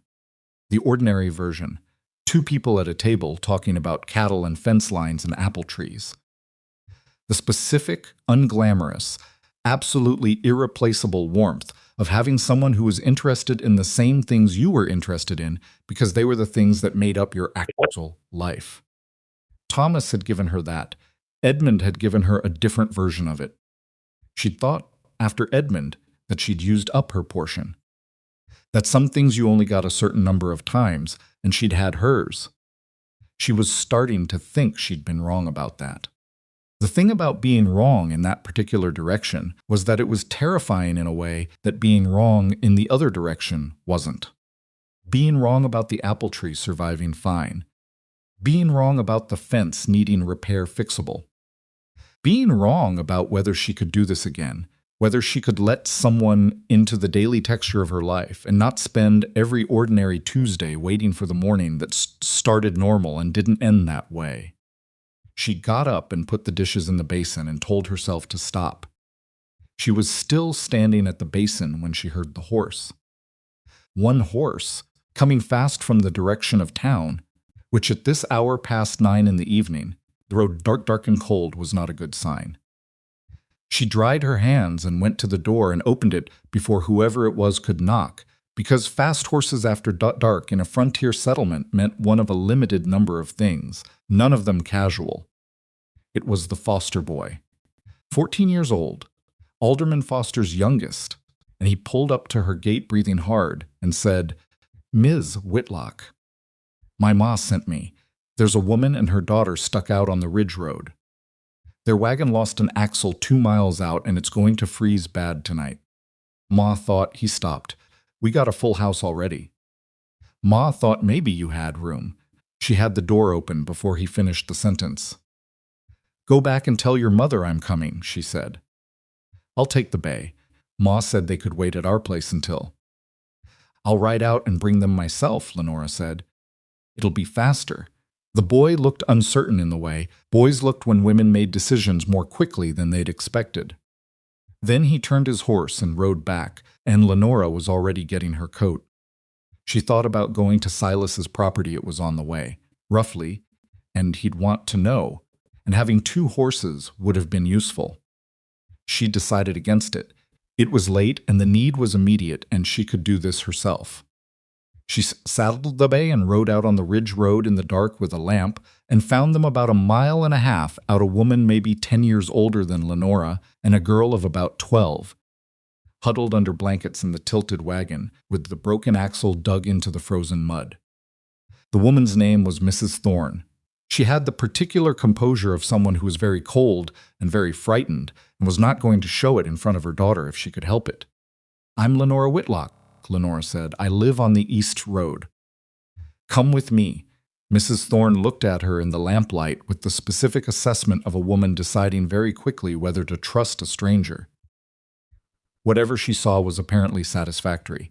"Agnes," she said to the girl, "get the bag." The girl got the bag. They couldn't take much. The horses could manage 1 extra on each, the woman with Lenora and the girl with the bay tied behind, and they left the wagon where it was and rode back to Lenora's cabin in the dark. Lenora talked to Mrs. Thorne the whole way, asking questions to keep her alert and to fill the cold dark with something human. Where were they headed? Where were they coming from? Did they have family expecting them? Yes, a sister in the valley, expected to arrive by Friday. They'd left late and taken the ridge road because someone in the last town had said it was faster, which it was in summer and decidedly was not in a late-season cold snap. She got them inside. She got the fire up. She fed them soup from what she had on the stove, which was enough for 3 people, if not lavish, and she put Mrs. Thorne in the bedroom and made a pallet by the fire for the girl, who fell asleep so quickly that it was clear she'd been holding herself awake in the cold for a long time. Lenora sat in the chair and watched the fire and listened to the sound of other people breathing in her cabin and felt something she hadn't felt in a long time. Not specifically happiness, though there was that in it. More like rightness, like the specific satisfaction of a thing done correctly, of a door opened at the moment a door needed to be opened. She thought about Harlan Pruitt, standing at her fence line in January, saying decent families don't want death, sitting at their table. She thought about the careful architecture of avoidance that Blackthorn Pass had constructed around her, the way people had arranged themselves and their routes and their conversations so that Lenora Whitlock's particular presence didn't have to be dealt with. And she looked at the girl sleeping on the pallet by the fire and at the lamplight moving on the walls of her cabin, and she thought, I opened the door anyway. Not because she'd stopped being afraid. She was still afraid of things of loss, specifically of the way loss arrived without announcement and rearranged everything. She was afraid of what she felt when she heard the wagon on Tuesday mornings, and afraid of how badly she'd take it if something happened to Silas. And she was afraid, still, in the way that 5 years of being the cursed widow left you afraid. That trusting anything meant signing up for the moment it ended. But she'd opened the door anyway, for Mrs. Thorne and her daughter, without thinking about it, without consulting the fear. She'd just done it because it was necessary and because they needed somewhere warm, and she had somewhere warm, and that was all there was to it. She thought about what Silas had said about evidence, about learning from what you could actually observe rather than from what everyone had already decided was true. The evidence in front of her was a girl sleeping warm by a fire in a cabin that was supposed to be cursed. The evidence was a gate with a new hinge, and a woodpile properly stocked, and a friendship with Margaret that had come back like a plant you'd thought was dead, and turned out to have merely been dormant. The evidence was 3 months of Tuesdays, and a conversation at a table where someone had said, I'm asking for the door to stay open, and she'd said it's open and meant it. The evidence, taken together, did not support the story Blackthorn Pass had been telling. She fell asleep in the chair, which she hadn't done in years, and woke before dawn to rebuild the fire and found Mrs. Thorne already up and standing at the window looking at the road in the early light with the expression of someone recalibrating. You live alone here, Mrs. Thorne said. Yes, you came out on that road by yourself in the dark. You needed someone to, Lenora said. She said it the way Silas said things simply, without making it more than it was. Mrs. Thorne turned from the window. She had a direct face, strong-featured, the face of someone who'd made a lot of decisions in her life without a great deal of help. The man at the supply yard told me to avoid this road, she said. He said there was a woman out here that brought bad luck. Lenora went still. He said it like a warning, Mrs. Thorne continued. Like he was doing me a service. She looked at Lenora steadily. I thought you should know that people are saying that. I know they are, Lenora said. I also think you should know that if you hadn't come out last night, my daughter and I would have spent a very bad night in a broken wagon in the cold. She paused. So whatever you bring it isn't what that man said. Lenora looked at this woman she'd met 6 hours ago in the dark on a frozen road and felt something move in her chest that was gratitude, but was also something bigger than gratitude, the sensation of being seen clearly by a stranger, which was rarer and more valuable than most people understood. Thank you, Lenora said. Thank yourself, Mrs. Thorne said. You're the one who saddled the horse. They had breakfast together when the girl woke up. The girl's name was Prue, and she was considerably more talkative in daylight than she'd appeared the night before, with opinions about horses and strong objections to the ridge road that she expressed with the candor of a 12-year-old who'd had a frightening night and felt entitled to complain about its cause. Silas arrived at mid-morning. He came in through the gate and stopped when he saw the strange horse at the hitching post, and came to the door with the particular alertness of a man assessing a situation that had changed since he last saw it. Lenora opened the door before he knocked. Broken axle on the ridge road last night, she said. Mrs. Thorne and her daughter Prue, they needed a place to stay.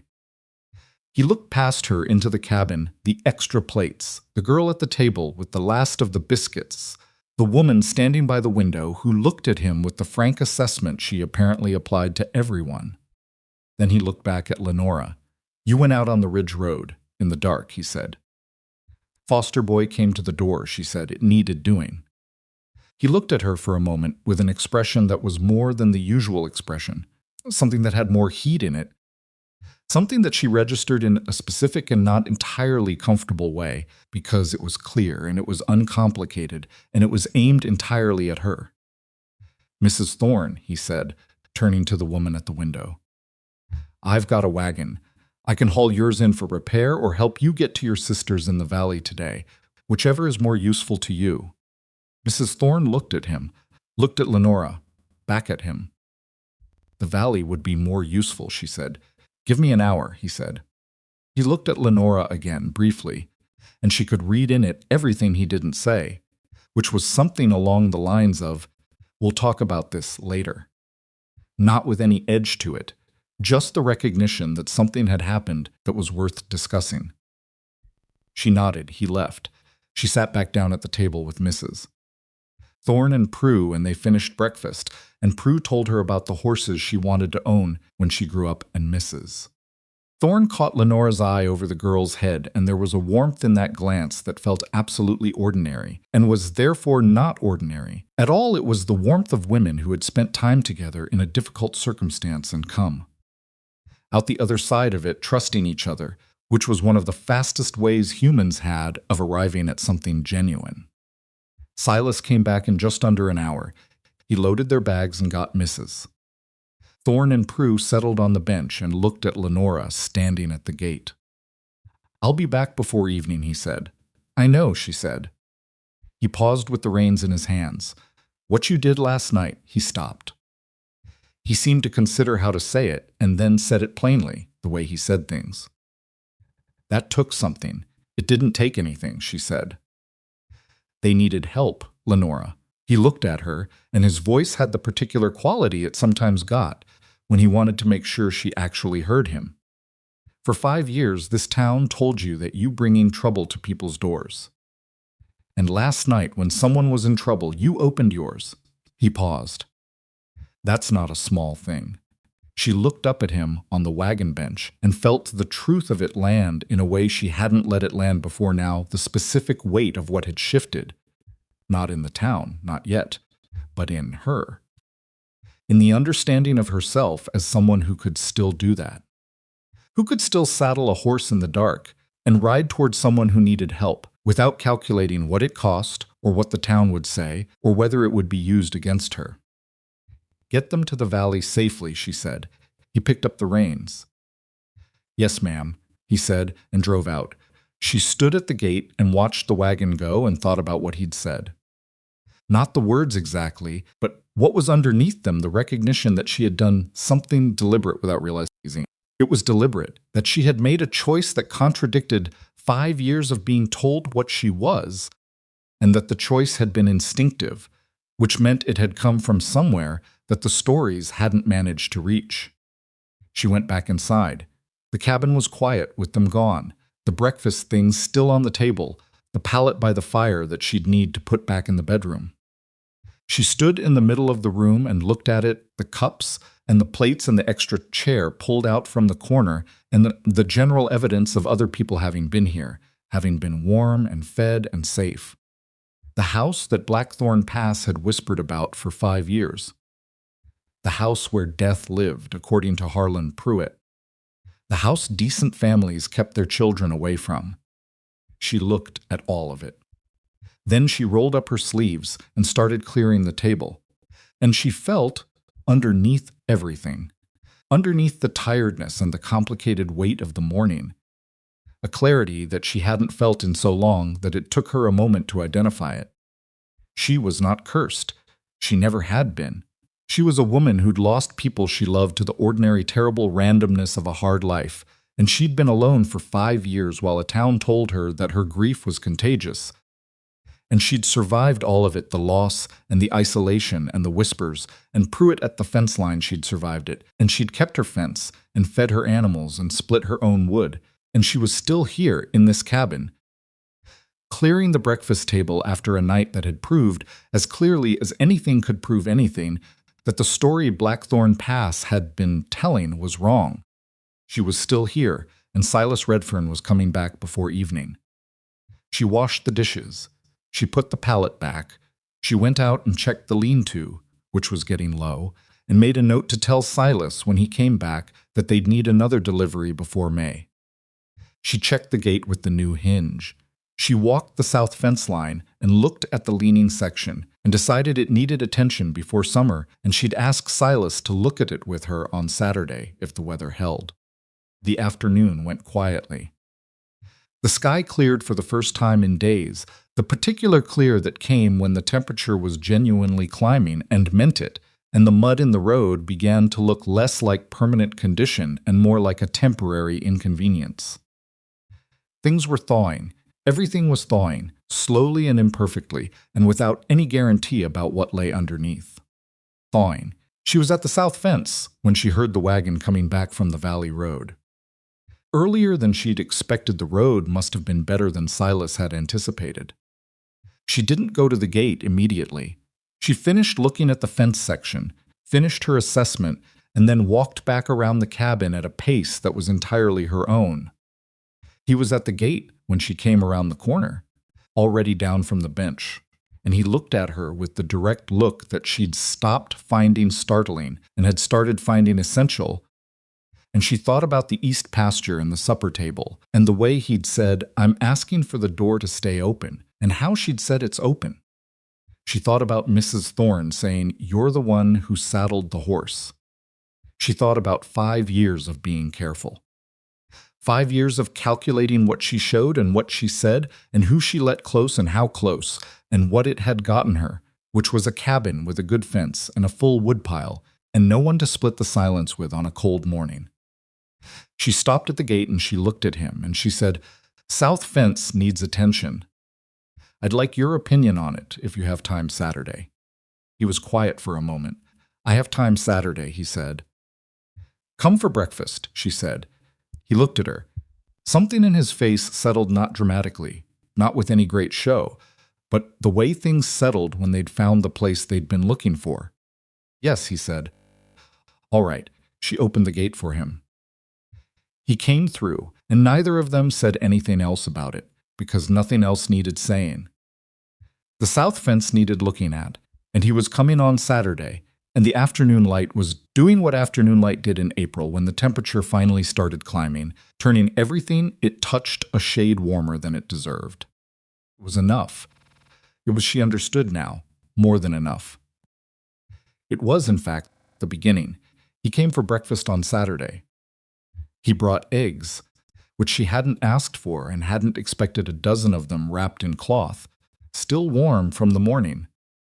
From the 4 hens he'd acquired in March, from a family on the west side of the territory who'd been selling off their livestock before the move south.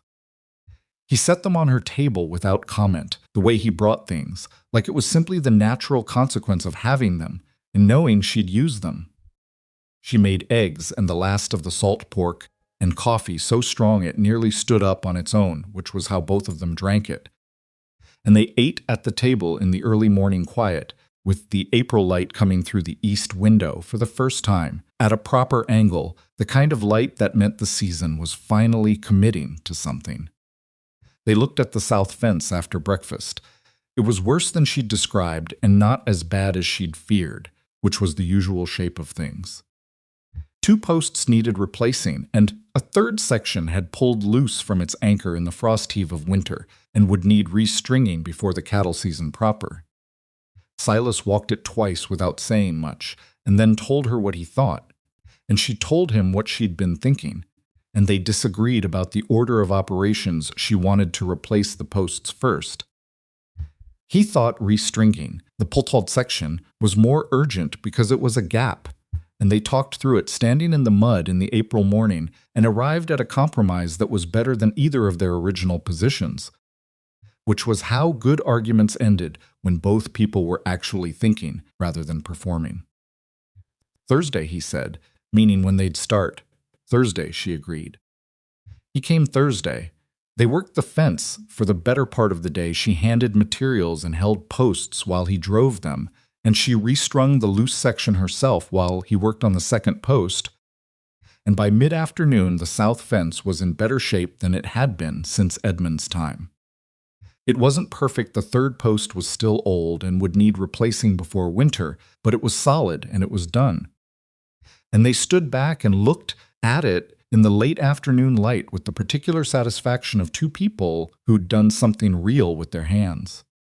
She'd stopped keeping track of what she owed him somewhere in April. She'd tried to maintain the accounting, the wood, the gate hinge, the chinking on the east wall, the fence posts, but the accounting had started to feel dishonest, because what was accumulating between them was not a debt. It was something that didn't have a commercial equivalent.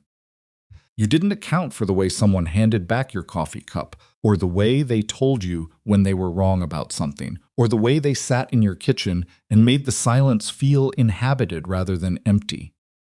There was no column for that. She'd stopped trying to put it in one. May arrived, and with it the first real warmth of the year, and the kitchen garden went in hers first. Then because his soil was heavier and needed more turning. She helped him with the turning on 2 consecutive Saturdays, which was hard work that left them both sore and mud-covered and not particularly interested in conversation by the end of it, but the kind of tired that came from productive labor rather than from carrying things, which was a better kind entirely. Margaret came still on Saturdays, and sometimes on Wednesdays too, now openly, without Douglas being away as justification. Douglas had apparently decided that whatever his wife did on Wednesday afternoons was not worth the domestic friction of objecting to, which Lenora privately thought was the most sensible decision Douglas Colby had made in their marriage. Margaret brought books from the lending library and left them and collected the ones from the previous visit, and they'd developed a system of notes tucked into the covers with opinions about what they'd read, which was Margaret's idea and which Lenora had thought was fussy, until she found herself writing 2 full pages about the Oregon settlement book on a Tuesday evening when Silas hadn't come and the cabin was quiet. Town was changing. Not quickly, not dramatically, not in the way that made a clean story. It was slower and messier than that, more like a field that had been planted and was showing the first sparse and unconvincing green before anything could be counted on to grow properly. Ada Fenwick, whose husband ran the blacksmith's shop, nodded at Lenora in the road in early May. Not a full greeting, not a conversation, just a nod. But she'd been averting her eyes for 3 years, and the nod was new, and Lenora catalogued it without making too much of it. 2 weeks after that, the Fenwicks' youngest, a girl of about 7 with her father's broad face, and her mother's determined walk, came to the gate to ask if she could pet the bay gelding, and Lenora said yes, and stood there while the girl petted him and then asked his name, and Lenora said Edmund, which was the horse's actual name, and the girl said that was a funny name for a horse, and Lenora said she supposed it was, and the girl left apparently satisfied. She told Silas about it that Tuesday, and he listened and didn't make a production of it, which was the right response. It was not a transformation. It was a child petting a horse. But it was also the first child who'd come through her gate in 5 years, and both of them understood that without needing to say it plainly. The harder thing happened at the end of May. Harlan Pruitt's youngest son, a boy of 17 named Cal, came off his horse on the Ridge Road in a rainstorm and broke his wrist and was found by the foster boy, who happened to be heading back from the far pasture and heard him in the ditch. The foster boy couldn't manage him alone. Cal Pruitt was big for 17 and in considerable pain, and the nearest property to the Ridge Road at that point was Lenora's. She heard them coming before they reached the gate, the particular halting sound of someone being helped by someone who wasn't quite strong enough for the job. She opened the door and came to the gate and saw the foster boy with his arm around Cal Pruitt, who was white-faced and holding his right wrist against his chest and looking at Lenora's gait with an expression that was pain, layered over the specific discomfort of a young man who'd heard certain things about a certain woman his entire life and was now standing at her gate in the rain needing help. She did not make him ask. "Bring him in," she said. Quickly, before that wrist swells any more, the foster boy brought him in. She set the wrist she'd learned how from a midwife who'd passed through Blackthorn Pass 4 years ago and stayed 3 weeks, and been the most practically useful human Lenora had encountered in the territory, and she splinted it with what she had and gave the boy willow bark tea for the pain and made him sit by the fire until the worst of the shaking had stopped. He was 17 and in pain and trying very hard not to cry, which she recognized as a specifically adolescent form of courage and respected without commenting on. She sent the foster boy to the Pruitt property to let them know where Cal was. She sat in the chair across from Cal Pruitt, and she didn't say anything about his father or about what his father had said at her gate in January, or at the gathering in February, or on the road with the other men on horses in March. She just sat there and made sure the boy was warm and not going into shock, and handed him the tea when he was ready for it. He drank it, and after a while, the worst of the white left his face, and he looked at her with the eyes of a boy who was recalibrating something he'd been told. "Thank you," he said. His voice came out rough. "Your wrist needs a doctor," she said. "The splint will hold until your family gets here, but don't let them put it off more than a day." "Yes, ma'am." She refilled his tea. He was quiet for a while, and then he said, without looking at her directly, "My father says." He stopped. "I know what your father says," Lenora said. He looked at the fire. "He's not a bad man," he said, and it came out with the defensive love of a son who decided something and wasn't sure yet how to hold it alongside something else he was deciding. He believes what he believes." "I know," she said. And she did know. That was the thing about Harlan Pruett that she'd had to sit with. He wasn't a monster. He wasn't stupid. He was a man who'd inherited a story and never found reason enough to question it. And that combination was extraordinarily ordinary and extraordinarily dangerous, and she'd spent a long time being angry at him for it before she understood that the anger wasn't changing anything, and understanding it better might. "Bother you?" Cal asked. "What people say?" She thought about how to answer that honestly. "It used to bother me more than it does now," she said. "Now it mostly just makes me tired." He nodded slowly, like that was information he was filing somewhere careful. Harlan Pruett arrived 40 minutes later with his wife and the older boy. He came through the gate and into the cabin and stopped when he saw Cal by the fire with the splinted wrist and Lenora sitting across from him, and his face went through several things in quick succession: relief at his son, followed by something she couldn't immediately read.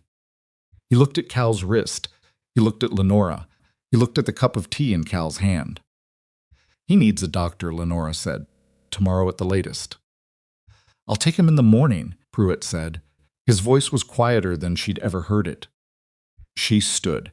She gave Pruett's wife the remaining willow bark, a small cloth packet, enough for tonight if the pain got bad, and she told her what to watch for if the swelling got worse. Pruett's wife, a small woman named Ruth, who had the expression of someone who'd spent decades managing the consequences of her husband's opinions, took the packet and pressed Lenora's hand briefly and didn't say anything, but the pressure said enough. Pruett himself waited until his wife and the older boy had gotten Cal up and moving toward the door. Then he turned back to Lenora. She'd expected him to leave without speaking. She'd been fine with that. He didn't. "Mrs. Whitlock," he said. He stopped. He had the look of a man who'd rehearsed something and found in the moment that the rehearsed version wasn't right. He tried again. "My boy." He looked at the fire, at the splint materials still on the table, at the cabin that he'd told everyone in Blackthorn Pass was a place decent people didn't go. "He's going to be all right," Lenora said. She said it evenly, without any weight behind it, without any "I told you so," because she understood that whatever Harlan Pruett was working through right now was not her work to do, and she had no interest in doing it for him. "Get him to the doctor tomorrow." He looked at her. Something in his face, the high color, the belligerent set of it, that she'd known for 5 years was different. Not gone, not transformed, but changed, the way a landscape changed when the light shifted. He was still Harlan Pruett. He was always going to be Harlan Pruett. "Yes," he said. "I'll do that." He put his hat on and went out. She stood in the middle of her cabin and listened to them leave, the sounds of a family helping one of their own. Cal's voice saying something she couldn't hear. Ruth's answering murmur. The gate swinging shut behind them, and she breathed out slowly. She didn't feel triumphant. She'd expected to, and she didn't. What she felt was something closer to completion, not the resolution of a conflict, but the end of a particular kind of weather. Kind that had been sitting over everything for years, and had finally, without any dramatic announcement, moved on. She told Silas about it on Tuesday. He listened the way he always listened, without interrupting, and when she finished, he said, "How was it?" after they left. "Strange," she said. "Quiet. I didn't know what to do with myself." Did you want him to apologize? She thought about it honestly. I thought I did, she said, but when it came to it, no. Not really. An apology from Harlan Pruitt would have required him to understand what he'd done, and I don't think he's there yet, and I'm not sure he ever will be. She looked at her coffee. What I wanted was for Cal Pruitt to be warm and not in shock. That I got. Silas looked at her with the expression she'd finally found a name for. It had taken her until April, until the afternoon they'd come back from the east pasture, and she'd made the remark about good things taking time. The name for it was simply regard. He regarded her. In the old sense of the word, the sense that meant he saw her clearly, and what he saw was worth seeing. That was what the expression was, pure, uncomplicated regard. You're different than you were in January, he said. Is that good? Yes, he said. No qualification, just yes. June came in warm, and the garden started producing, and Silas's cattle settled into the east pasture with more enthusiasm than he'd expected, which he took as a sign that the soil was better than it had looked in April. He came more than once a week now, and she stopped noting the frequency because it had stopped being remarkable and had simply become the rhythm of things, the way certain days were shaped by his presence. And others weren't, and both kinds had their place. He proposed on a Thursday in late June. He didn't make it a formal occasion. He didn't get down on a knee, which she would have found excruciating. He didn't prepare a speech, which she would have liked better, but which also would have seemed unlike him. He was fixing the third post on the south fence, the old one they'd left in spring, the one that needed replacing before winter, and she was handing him materials, the same way they'd worked together in April. And he drove the last piece in and tested it and turned around and said, I want to marry you, if that's something you'd consider. She had the next post stake in her hands. She looked at him standing by the fence he'd helped her repair, and she thought about January, about the wagon and the wood and the gate she'd been about to close. I'll need time, she said. I know, he said. I'm not saying no. I know that too. She looked at him for another moment. Ask me again in a month, she said, if you still want to. He nodded once, like that was reasonable, and took the next stake from her and went back to work. She thought about it every day for 4 weeks. She thought about it the way she thought about anything important slowly, from multiple angles, with full acknowledgement of the ways it could go wrong, which were real and which she wasn't going to pretend weren't. She'd been wrong before about her capacity for loss. She might be wrong again. She was 30 years old and she'd buried 2 husbands, and she knew with a clarity that no amount of happiness could soften, that there were no guarantees. That loving someone in a hard country was always a negotiation with the possibility of grief. She knew all of that. She also knew that she'd spent 5 years managing herself into a smaller and smaller space because she was afraid of that grief arriving again, and what it had cost her was not safety. What it had cost her was 5 winters of silence, and 2 women's friendship almost permanently lost, and the particular kind of slow diminishment that happened to people who stopped taking up the space they were entitled to. The choice was not between safety and risk. There was no safe option. There was only the choice between living forward or living contracted, and she'd been contracted for long enough to know what it did to a person. She told him yes on a Thursday exactly 4 weeks later, standing at the same fence, because the fence was where they'd left it, and it seemed right to pick it up in the same place. He didn't say much. He reached out and took her hand the first time he'd done that, the first deliberate touch that was not practical or accidental, and held it for a moment, and she felt the warmth of it. The specific warmth of a hand that had been splitting wood and fixing gates and driving wagons, a hand that had been useful in the world, and she thought, yes. This is the right thing. They were married in August. It was a small ceremony at the Foster house because Alderman Foster offered it, and it was a neutral space. Margaret stood beside Lenora, and the Foster family came, and 2 of Silas's cattlemen, and a handful of others who'd been edging back toward Lenora in the slow, imprecise way that Blackthorn Pass did things people who'd been watching since January and had arrived at their own private conclusions. People who'd seen what happened when Silas sat beside her at the winter supper and noted it and filed it away, and were only now acting on what they'd filed.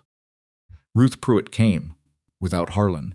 She came in quietly and sat at the back, and when the thing was done, she pressed Lenora's hand again, the same way she had the night of Cal's wrist, the same wordless pressure that said everything she was, apparently unable to say with her husband in the room. Harlan Pruitt did not come. Lenora did not expect him to. She was at peace with that, which surprised her slightly how complete her peace with it was. Not indifference. She wasn't indifferent to what Harlan Pruitt thought. She was simply done letting it be a weight she carried. He would come around or he wouldn't, and either way the south fence was repaired and the lean-to was full, and there was a man who held her hand with the particular seriousness of someone who understood what he was holding. First winter of their marriage was genuinely hard. She wanted to be honest about that, wanted to tell it clearly without softening it into something it wasn't, because the truth of it was important. They had thin money. Silas had put everything into the land, and the cattle and the winter came early and stayed long, and 2 more cattle went in December, which was 2 they couldn't afford. The cabin was cold in ways the wood couldn't always fix, and she patched the walls twice, and he patched the roof, and there were nights when the wind came off the ridge and the whole structure creaked and complained, and she lay awake listening to it, and thinking about everything that could go wrong. She told him that, one of those nights, lying awake in the dark with the wind going at the walls, she said, "I'm afraid." He was quiet for a moment. She thought he might have been nearly asleep. Then he said, "Of what?" "Of losing this," she said. "Of losing you, of some morning that starts normal." He didn't tell her not to be afraid. He didn't minimize it or explain it away. He said, "In the dark, I think about it too. I don't know how not to." "Does it help?" she said. "Thinking about it?" "No," he said. "So mostly I try to think about what needs doing tomorrow instead." She lay there with that for a while. "That's very practical." "I'm a practical man." "I know," she said. "It's one of the things she stopped." "I know," he said. She reached over in the dark and found his hand, the same way he'd reached for hers at the fence in June, and held it. And the wind came at the walls, and the fire was low, and the winter was long, and none of that had changed, and none of it was going to change, because that was what frontier life was, and she understood it as clearly as she had ever understood anything. But in the morning there were things to do, and they did them together, and that made all the difference that anything had ever made. The winter broke in March. It broke badly, which was how winters broke in the territory, not gently, not all at once, but in fits and starts. A warm week followed by a hard freeze followed by mud that sucked at everything, and 2 more weeks of cold before anything finally and genuinely relented. Silas got sick in February. Not the lung fever that had taken Edmund, she watched for that with the vigilance of someone who'd learned what to look for, but a chest cold that settled in and refused to leave for 3 weeks, during which he tried to work through it, and she told him firmly and without any room for argument that he was going to rest if she had to physically sit on him. He rested, grudgingly, with considerably less grace than he'd have liked.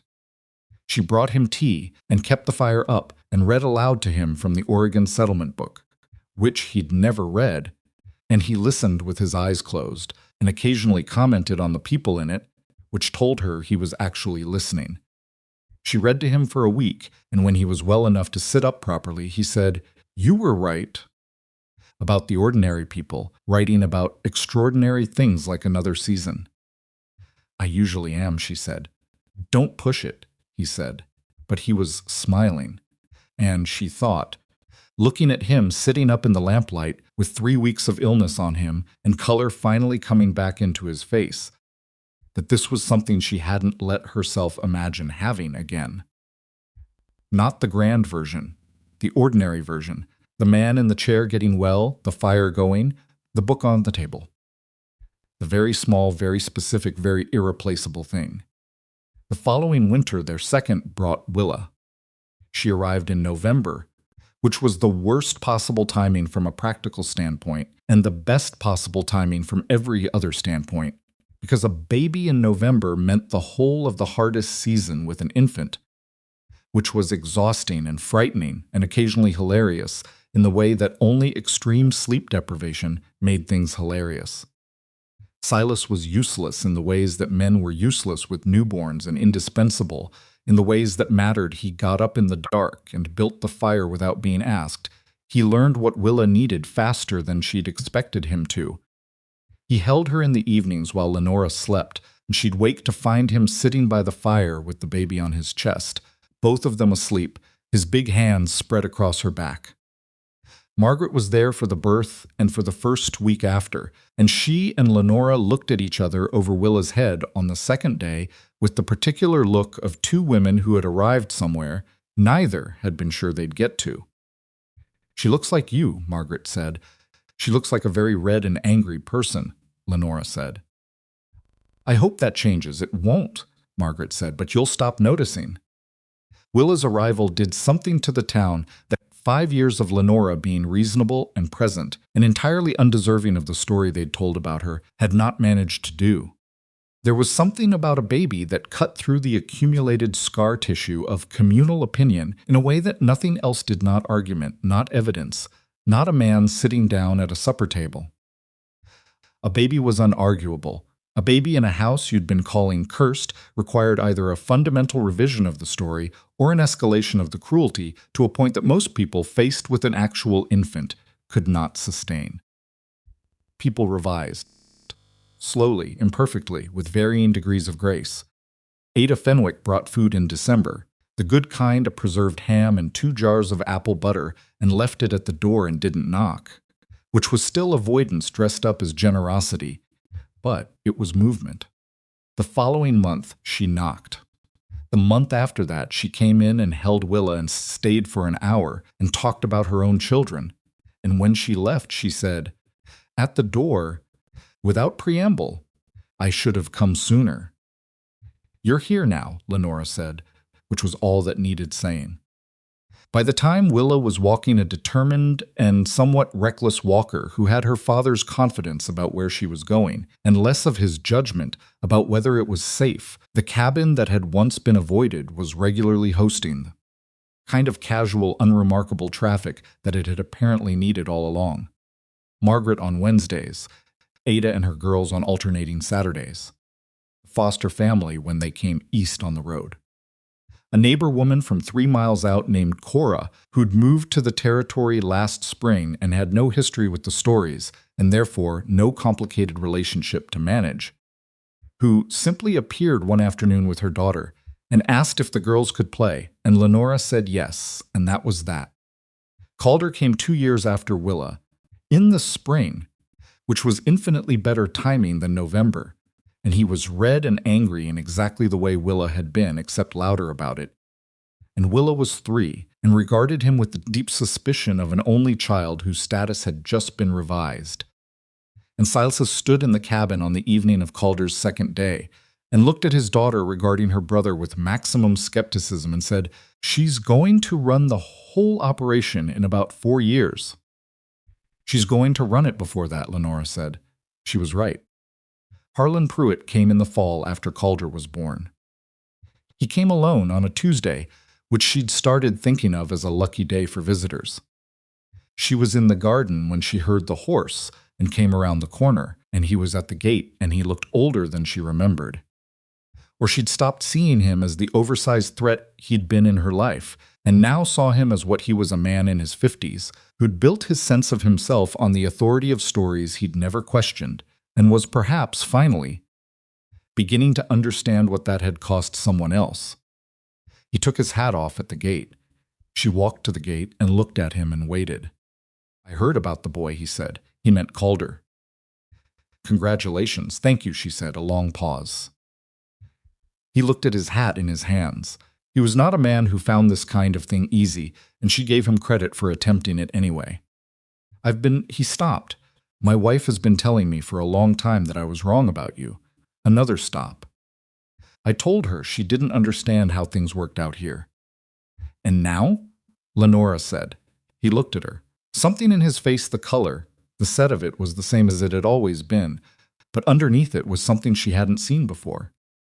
Not guilt exactly, closer to the discomfort of a man who'd built a comfortable edifice on a false foundation and had been watching the cracks spread for months and was only now willing to say what he saw. "My son comes home from your house that night," he said, with his wrist set in willow bark tea. "And he says to me, he says, 'Pa.'" She was kind. He turned his hat in his hands. He said it like it was a surprise, like I had given him the idea that a particular woman was incapable of a particular thing. He was quiet. "That's a hard thing to hear from your own boy." She didn't say anything. She let it sit, the way he'd needed to let it sit for months to get to the point of standing at her gate with his hat in his hands. "I don't expect you to." He stopped again. "I know what I said. I know what I let people say. I'm not asking you to pretend it didn't happen." "Good," she said, "because I won't." He nodded. It seemed to be the response he'd expected, and perhaps even the one he'd needed, not forgiveness cheaply given, not an easy reconciliation that would let him off the full weight of what the years had cost her. Just honesty, the same honesty she'd been trying to extend to Blackthorn Pass since January of the year Silas drove his wagon to her gate. "I'm not coming to ask for anything," Pruitt said. "I just wanted to—" He put his hat back on. "My wife will bring something for the boy." "If that's all right. Ruth is always welcome," Lenora said.